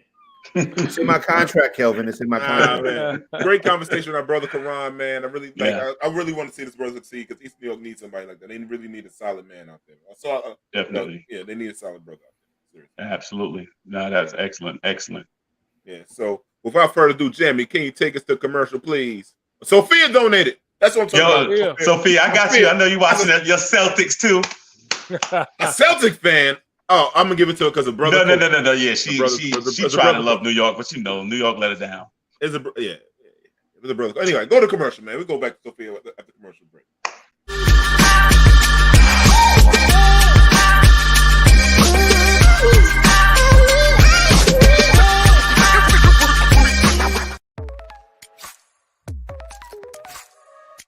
Hi, I'm Dawn Kelly, and I'm the founder and CEO of The Nourish Spot, a healthy food and beverage haven in Southeast Jamaica, Queens, chosen in 2019 as Micro Business of the Year by the U.S. Small Business Administration. My adult children, Jade and Owen Duncan, and I established The Nourish Spot to provide affordable access to healthy produce, to help our neighbors combat chronic diseases, to provide jobs for a diverse community youth. And it's no secret that small businesses play a critical role in the local economy. It's also proven that community is vital to the growth of small businesses. So come, let us nourish you at The Nourish Spot. We're open Monday through Friday, 9:30 to 6, and Saturdays, 10 to 6 p.m.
Welcome back to Let's Chop It Up. Follow us on Facebook, YouTube, and Twitter. Like and subscribe. Tell a friend about the four brothers on this channel. Make comments, the good, the bad, and ugly, and we will get right back to you.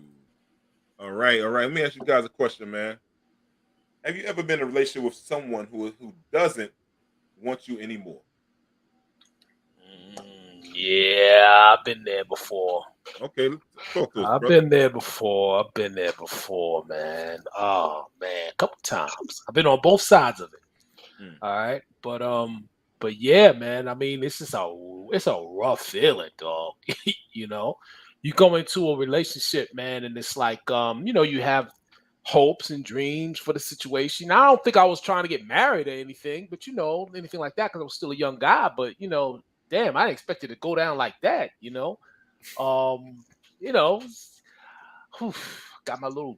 Got my little. I'm still hurt behind it, man. Hey now, no, hold on a minute. I don't co-sign this. Now hold on a minute. It's not about that you want. It's just the feeling, dog. You know what I'm saying? Like, it's the feeling is what I'm saying. You get your little. What do you call it? This man Dear John letter. He's gonna sleep on the couch tonight. He's gonna sleep on the couch tonight. Go ahead, me and you talk. Yeah, I know you trying to set me up. You're terrible, brother. No, I'm saying you get your Dear John. It's a blow to the ego, dog. That's what I think it is, Derek. Sometimes it's the heart. You got to figure out is it heart or the ego. And for men, I think a lot of times the ego plays. Ego thing, you know what's so funny?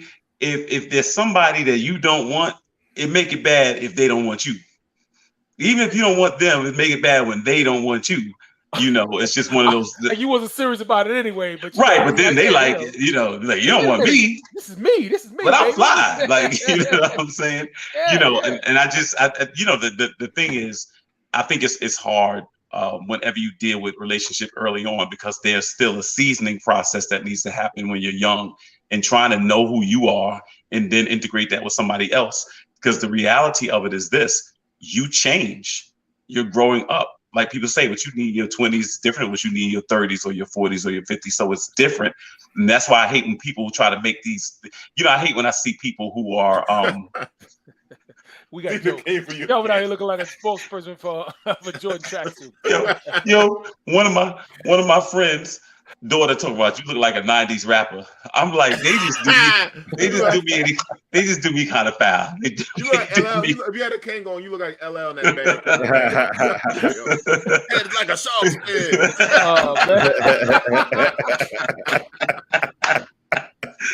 Yo, one of these days I'm gonna get right though. I'm gonna get right one of these days. But no, I just think what it is you're in a space where you look at people that are like better.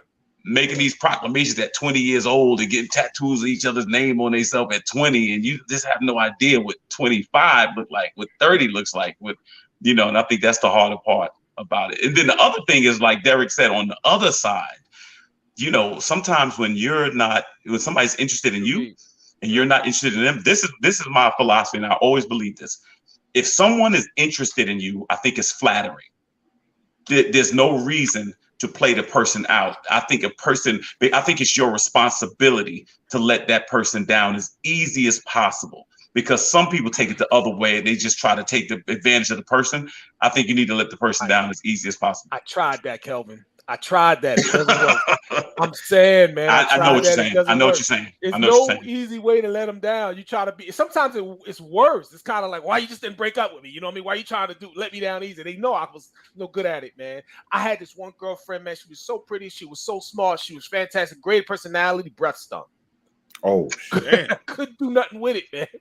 Couldn't do nothing with it. I'm like, because as you was naming the things, I was like, what went wrong? And my man, halitosis, bro. You know what I'm saying? Really? Wow. Yeah, man. Halitosis, man. I was like, and she had everything, just halitosis. Couldn't do nothing with it, man. Thank you, Dina. That's what I'm saying. You understand, man. But I'm saying there's nothing you can do with that, man. So I tried to let her down and be like, no. Older is a deal breaker. And I got called. You're not all that, Derek. You ain't all that. And it was just like going. It was like, all right, man. What are you gonna do with it, man? You want to go do with it? I had somebody tell me one time. So I use the worst line you can use. Okay, and friends of mine that are listening tonight, they know who this is. But the worst thing I said, I look at you like a sister, right? And nobody wants to hear that. I thought that was my way of just kind of. But thank them for doing what they did. Now you have a beautiful queen in your life. Black love, absolutely. There you go. Absolutely. I said, I look at you like a sister, right? And I'm thinking that's it. I'm saying in my mind, it's not that you cosmetically challenged. It's just that I look at you like we're so close that I can't see you in that light, right? I thought that would be it. She hit me with I have several brothers, and none of them look at me the way you look at me, especially when you think I'm not looking. I'm like, okay, I guess I do like you there. That's my fault. I thought, I guess I am interested. I thought, what I'm saying? Man. So no, it is kind of hard because some people, again, it's their ego as well. Exactly. It's their ego as well. Everybody has an ego. What I didn't know when I was younger was you shouldn't want somebody who doesn't want you. It's not gonna work. Period. Correct. You ain't like them enough for both of you, man. You know what I'm saying? Man, I love that. You're right. You can't nice guy your way into it. Man, like listen, no, they'd rather go off to Rikers Island and see Ray Ray. That's just it. Nope. Dude. Don't come to them with that reading. Oh, they don't want to hear that.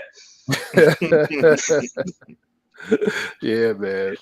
But you got to figure it out, man. As you grow, man, and as you grow, you do a little better, a little bit more. You know what I mean? I'm kind of concerned about my sons now, though, man, because their dating prospects are kind of tore up, I think, man. You know what I mean? There's just a few things that are just life is a little different now. The relationships are a little different, how they move. And I'm not so sure of the advice that I can give them now. You know what I mean? There used to be certain things I thought were just pretty much universal, but in eternal when it came to relationships, but I'm not really so sure anymore. Dina says that's a fact. They like what you do for them, but they don't like you. Protect your heart at all times. Yeah, a lot of people do that. When we go into relationships like that, we're all going there. We're trying to protect our heart, so to speak, or at least our ego, and you can't, man. The heart wants what it wants. You want what you want. They want what they want, and sometimes it's not congruent, and it is. Yeah. So, yeah. I think a lot of people don't want to be the person on the receiving end of a breakup. But I always remember throughout my history, I never mind breaking up because I didn't want to be with anybody that didn't want to be with me. And I didn't want to be with nobody I didn't want to be with. So it saved us both a whole bunch of trouble and heartache. So I was the best at breaking up, whether it was from their side, but I really didn't have a lot of situations where, you know, I got broke up with a lot, but I broke up with a lot of people because I felt like that chemistry wasn't there. They weren't who I thought they were. So I get out of relationships quick that I smell as bad, you know. Yeah. I don't make it. I don't carry it that long. Right. Yeah, I went to the. That's a good trait. I went through the quintessential time, man. When I was in my 20s, I told my wife about it. She knows it was my return of the Mac stage. All right. So, you know, when you go through your first, you know, real hard breakup, you know what I mean? And you getting back, man. And I literally had that music playing in my head at the time. I felt like that was my theme music, dog. Going in there. You know, that song was out. I was like, oh, this is me right here. Man, I came back with a vengeance. And man, let me tell you something. It wasn't pretty sometimes, man. I went through my little stage, man, where I tried to be a little player, whatever you want to call it, man. It just didn't fit, man. You know what I mean? But you know, it is, you know, you figure like, you know, you can shut that part of yourself down and you can date casually and you can do that, you know. And I did it for a while, man. But you know, that's a lot of money. There's a lot of money and time spent, man. Yeah. And a lot of people a lot of names and personalities to keep track of, you know. Monique says, I tell my sons, bring me a woman that can cook and not read what's on the menu. What happened to the ladies cooking? And that's what I'm telling you, Monique. I don't really know what to tell my sons now. I really don't know what to tell them. They know to press that microwave button. And they come from a food family too, man. They, you know, they see their mother cook all the time, man. I don't know what it's gonna look like, man. It's obvious what happened. The connection to the South broke. Yeah, that's most true. of them came up from Big the Mama, South. Big Mama gone. Yeah, Big Mama. Yeah, gone. they came up from the South, and then their kids that were born here, it was different in the South. They did laundry and cooked for big families and had a bunch of siblings and all that stuff like that. That stuff ended here. Yeah, and we went through a period. That's funny. Yeah, that's another one too. Nikisha said, "I give my son relationship advice as I ask for a birth certificate and baby pictures." Because these things you reach down there, boy, you find that is like a legitimate concern, like Teddy Pendergrass, guy. You know what I'm saying? Yeah. My wife told me, she said, like, one of the questions you ask is, were you born a man? You know what I mean? Like, you know what I'm saying? You Big Mama 30 facts. Big Mama. That's right. That's right. The parents got younger, lost a lot of values and stuff. Yeah, you know. Yeah. But you know, I tell my sons that they really shouldn't be at this stage. The world is different. They shouldn't be really looking to settle down and get too serious with girls. No, because you're only going to have your youth once, so you might as well enjoy it. You know.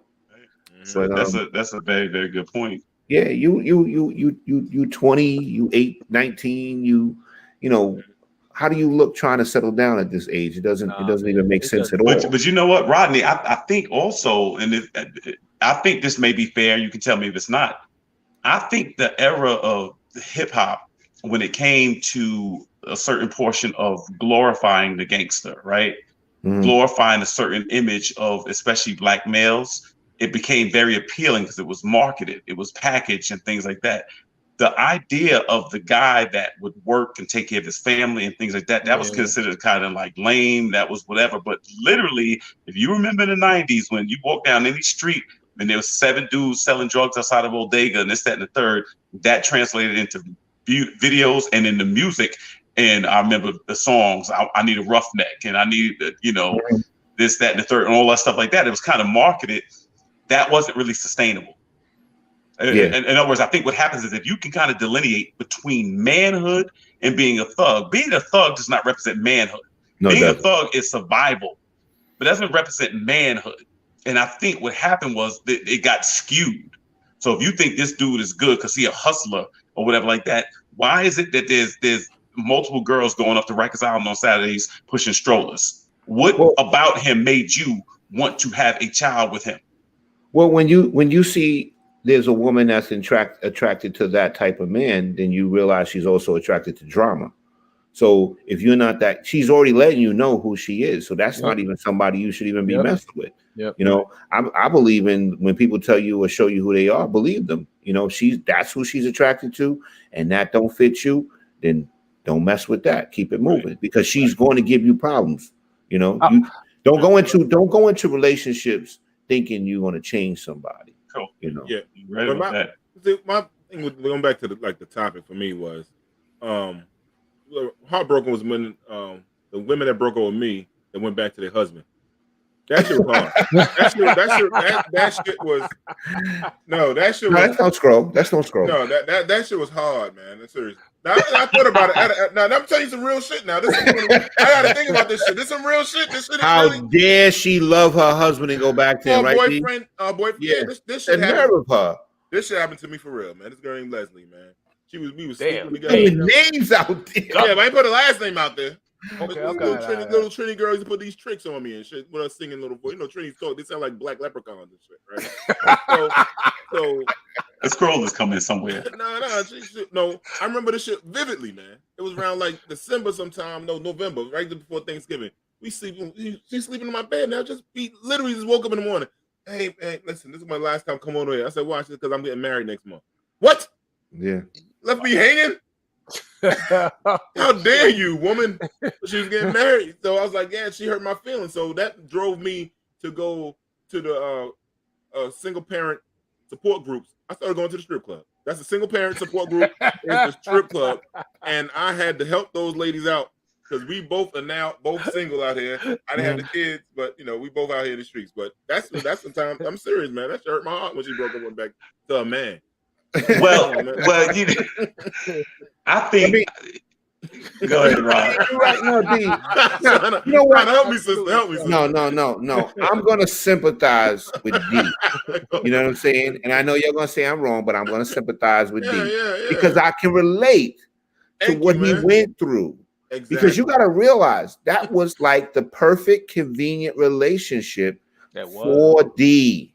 Now, basically, he would see her and basically partake in. And then all the problems she takes back to her man or her husband. That is the perfect relationship. I was there for when she was talking about things. I started thinking back. Oh, she was talking about this dude. I thought it was me. This dude was giving problems. I was giving the love. I was giving Sean a good time. But this happened to me a few times, man. This girl, man, I was messing with before. Went back. I gotta go to Atlanta to see my husband. Like, what the fuck is all keep me? Whoa, yeah, wow. Yeah, you know, so it's okay. Twice, 2 chicks of them went back to Atlanta, but they was with me for like 3-4 months, man. I didn't know they was there. No, they hurt my heart, man. But see, what I did was I guarded against that. When somebody like hurts you or breaks your heart, I guarded against going the other way. There was something that my mother put in me. And that was like from the time I was 4, I remember it was like, you're going to be a gentleman. You're going to be a gentleman. Now, what I realized is my mother never, ever told me. Coming over here praying. my mother always taught me how to treat women.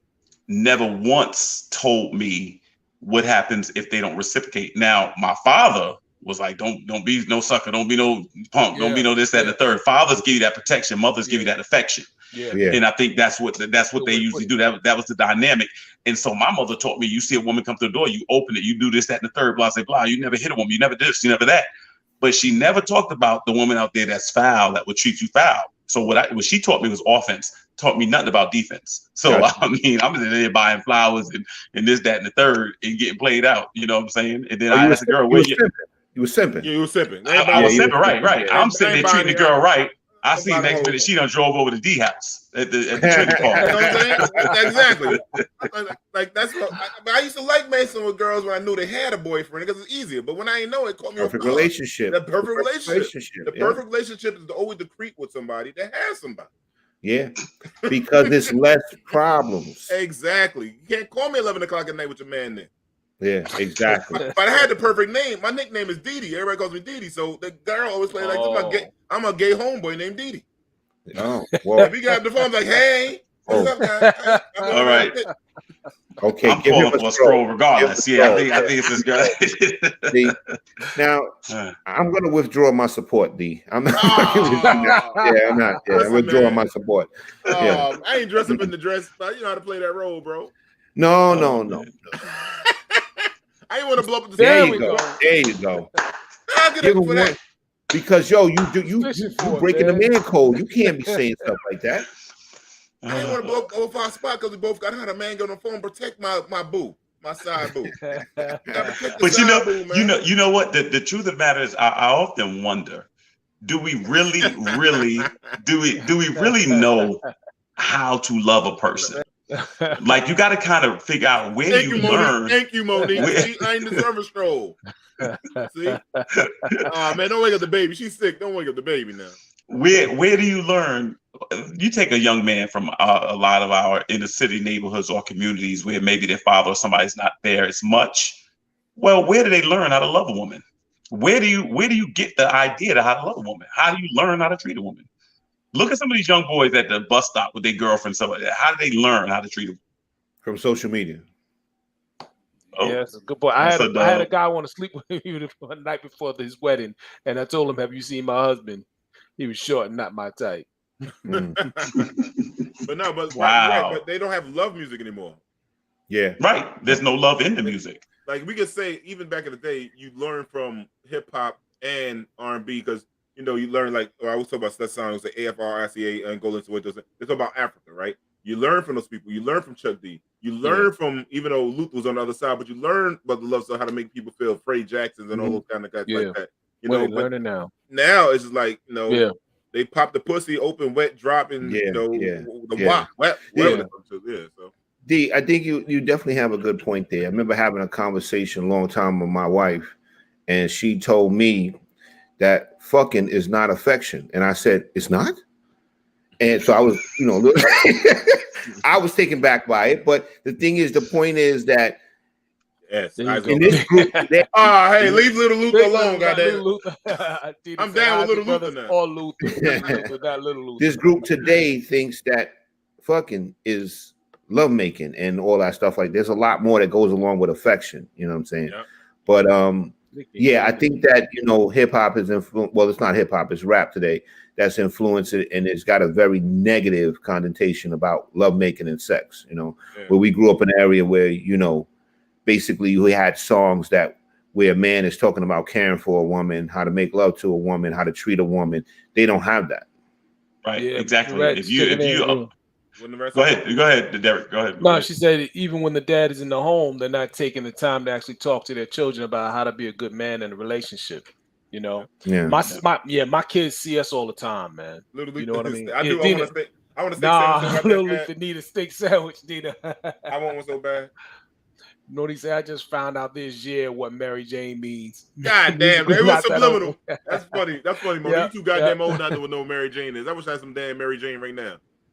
But you know something? I came into a revelation this week. I was thinking about it.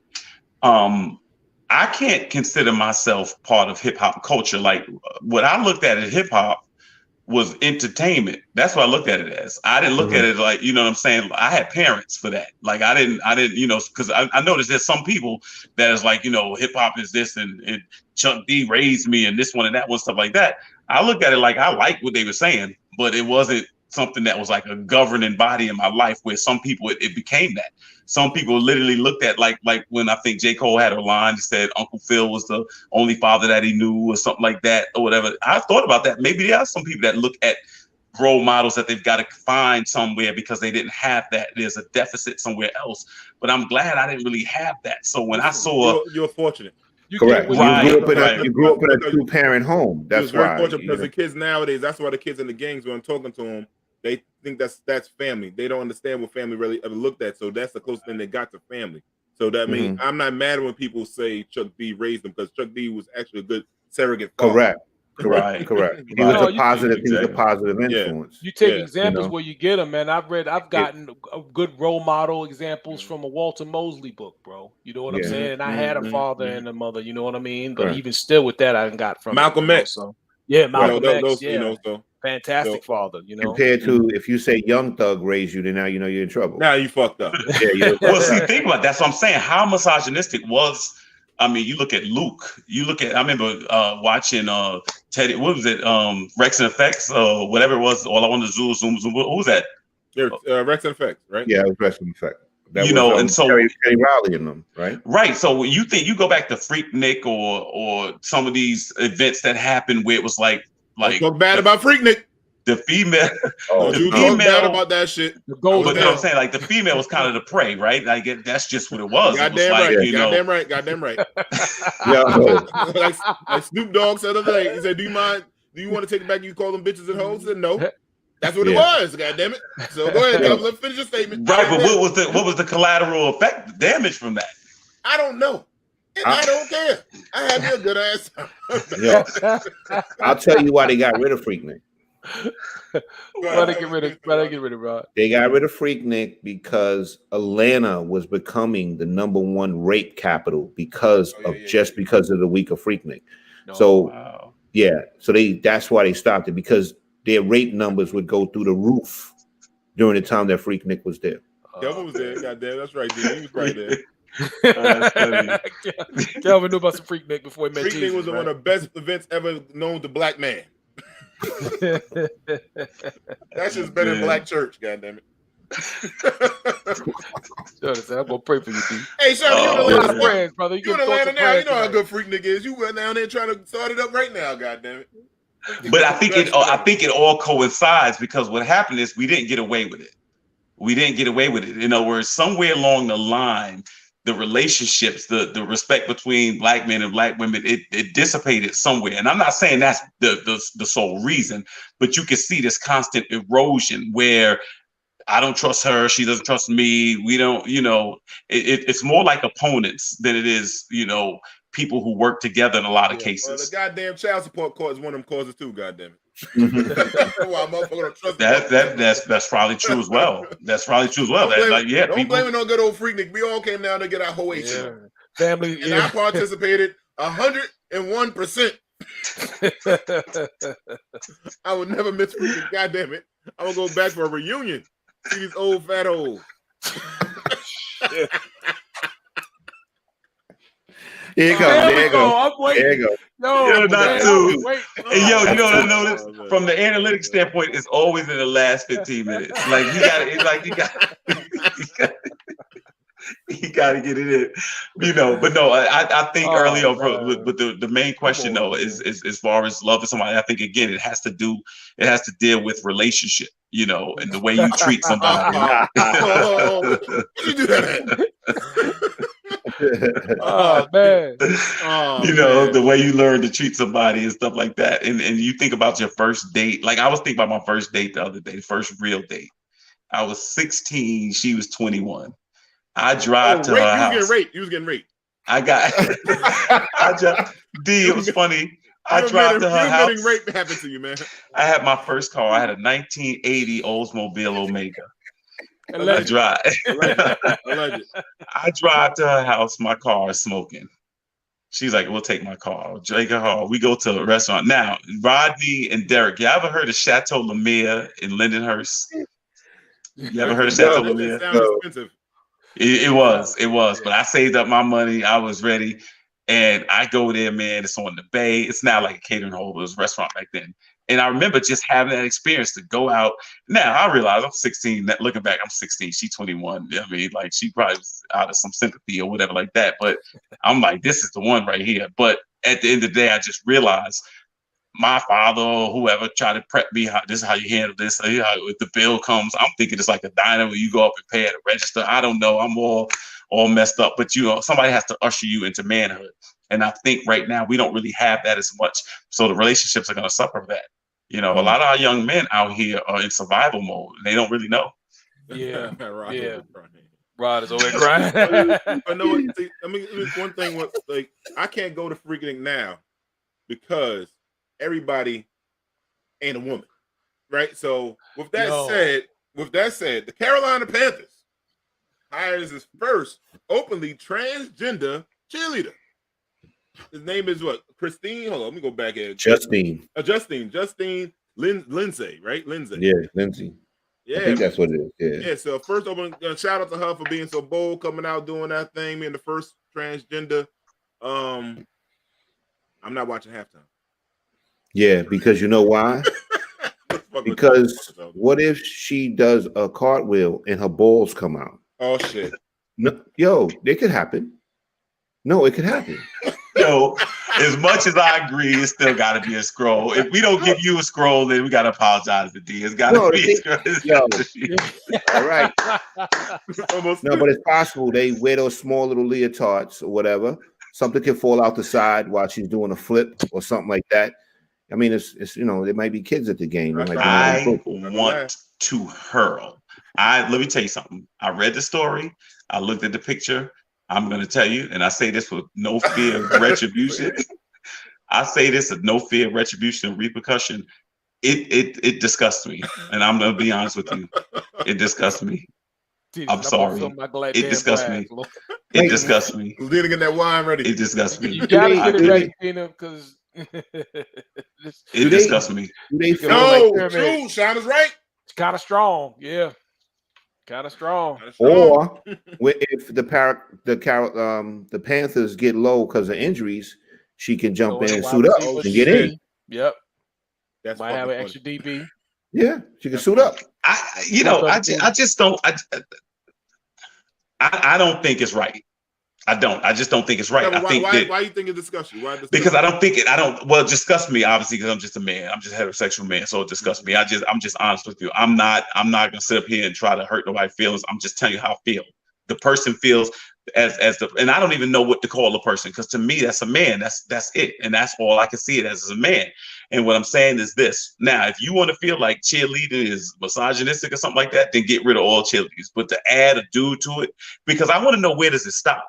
Like, if I tell you tomorrow I identify with being a giraffe, and I'll be like, yo, I'm just a giraffe, and that's the bottom line. Y'all need to address me as such. I just don't. Where does it? You know what I'm saying? Does it stop at gender? That's what I want to know. You know what I'm saying? You know what? Rod is on fire. They go to Rod. That's what the Rod's come on. Yeah, the male cheerleaders. I don't exactly, Sean. Yeah, I don't really. Be that. But are they male cheerleaders in the NFL? No. So there's like in the cheerleaders in college, they catch. They got the guys catching the girls. Yeah, but there's no male cheerleaders in NFL. There's one now, technically. I mean, but I don't know. Did he cut his stuff off? I don't know. I don't know. I don't want to know. Is that Herschel Walker's son? Oh, what? Shit. What? Derek, where'd that come from? Derek, come on, Sam. Yo, Derek's first one now. Derek's first one is now. It's coming. It's coming. Jamie, come on, son. He didn't even say it, Jamie. He didn't say allegedly either. No, Jamie. I'm asking a question. He didn't get it. Because he knows. Oh, yes. Yes. You know what took Jamie? No, I know what took Jamie so long. Because Derek never got a scroll. He had to take the time to type it for Derek. Yes, Derek got a scroll. Yo, Rodney, you know how the autocorrects? It said, do you mean D? Yes, exactly. No, you mean D, not Derek. Oh shit, Derek got a scroll. We made history tonight. Right, we all got history tonight. Wow. What did you say, Derek? What did you say to get that? What did you say? I don't even know, man. Derek, how did it feel though? No, Derek, say it again. What did you say? Brother, I'm dazed and confused. I don't know what's happening right now. Oh, Is that Herschel Walker's son? No, I want him to say it again. Oh, yeah. I thought Derek was just kidding. Nah, listen, man. Listen. I saw a bone. Yes, there's a bone. In one of the pictures, there's a bone. But see, listen, man. This is what I'm saying. Right? That's not dirty. Exactly. There you go. And you spelled my name wrong. So now what? It don't count. Wow. Don't count. Oh, yeah. So That's gotta be. Yeah. So yeah. Jamie, all right, Jamie, give yourself a scroll. Come on. He still spelled it wrong. But listen. That was not my point, man. I'm just saying, like, listen, as Shauna said, there are men cheerleaders. Now, I wouldn't go and check out the male cheerleaders. I'm pretty sure that the Carolina Panthers at some point. There we go. Got it right. There you go. You made an amendment. Yeah. There you go. He hit auto spell. I'm disappointed. Bell check. Yo, do you think this would happen if Cam Newton was there, or would Cam Newton try to date him? Oh, come on. You dangerously close to another scroll for that one. The Cam There you go. He had these. He got these as favorites. God. That was a good one, Derek. That was a good one. I'm just saying, Cam got a little extra. Yo, man. your scrolls come up fast because he already got the shit I got in it the cut. right. There Yeah, you in the go, file. Nina. Right, there you go. I didn't deserve it. There you go. Come on, Nina. And right. Autocorrect won't let me spell Derek's name right. Oh, Danny, what up, Danny? I think it's too much now. I think it's an agenda. Like, I agree with people that say it's an agenda. It's too much now.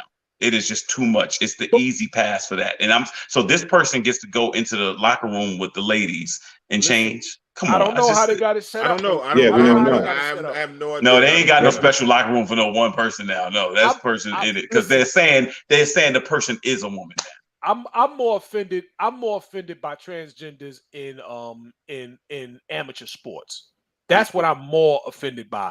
When it comes to cheerleaders, I'm assuming that they did enough of investigation of what their crowd was like, and they went on ahead. I'm not mad at being the cheerleader. Yeah, when you compete against somebody gonna like it.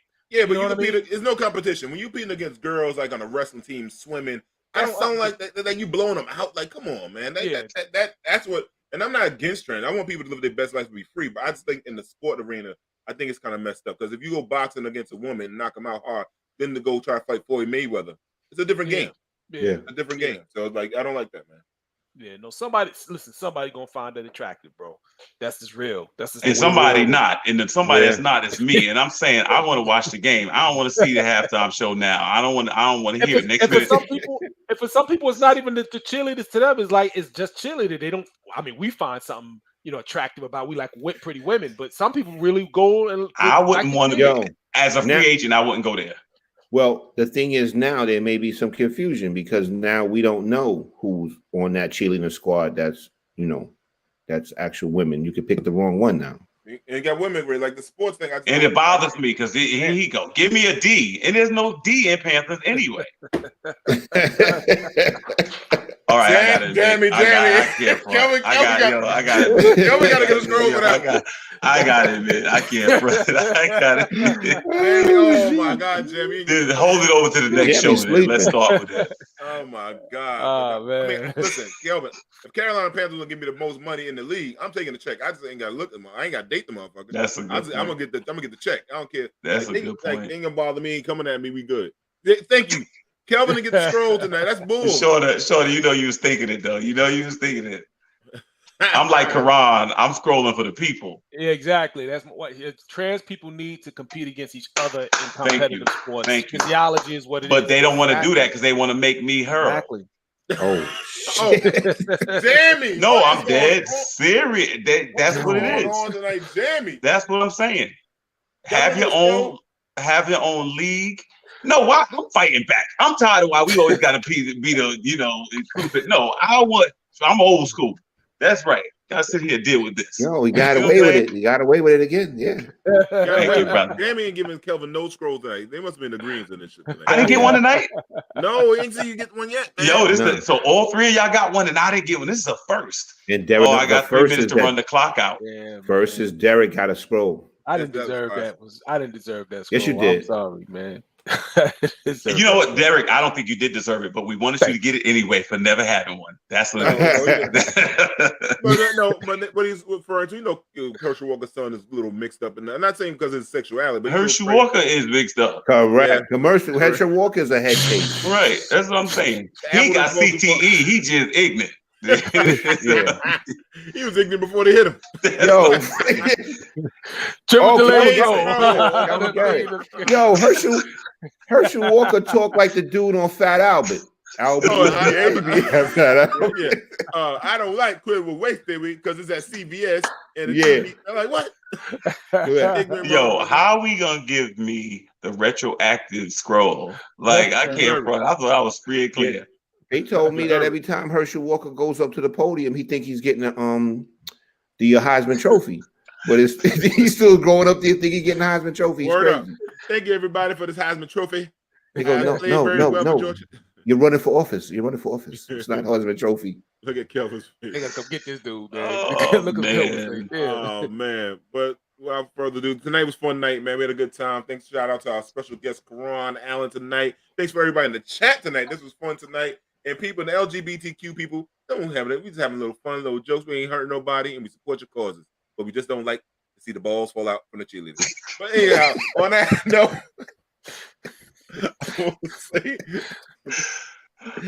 oh, shit. Get one on the way out. There you go. Get one on the way out. On the way out. That's the latest scroll ever. You can't get no close to that. got 30 seconds He left. couldn't even make it 30 seconds. Go ahead, D. Break a record. Get another one real quick. Nah. Love you back, Dean. I love you I back. love you back. Yeah. I love you back. What do you say? Herschel Walker. He said Herschel Walker is a perfect case study for so many social and psychological issues. That is a whole other issue, man. Herschel just a native. That's Shout out all. to Miriam. Balls fall out. Heard out. Love, peace, and hey, listen, soul. listen. That shit is gonna ball out. Peace, y'all. Everybody.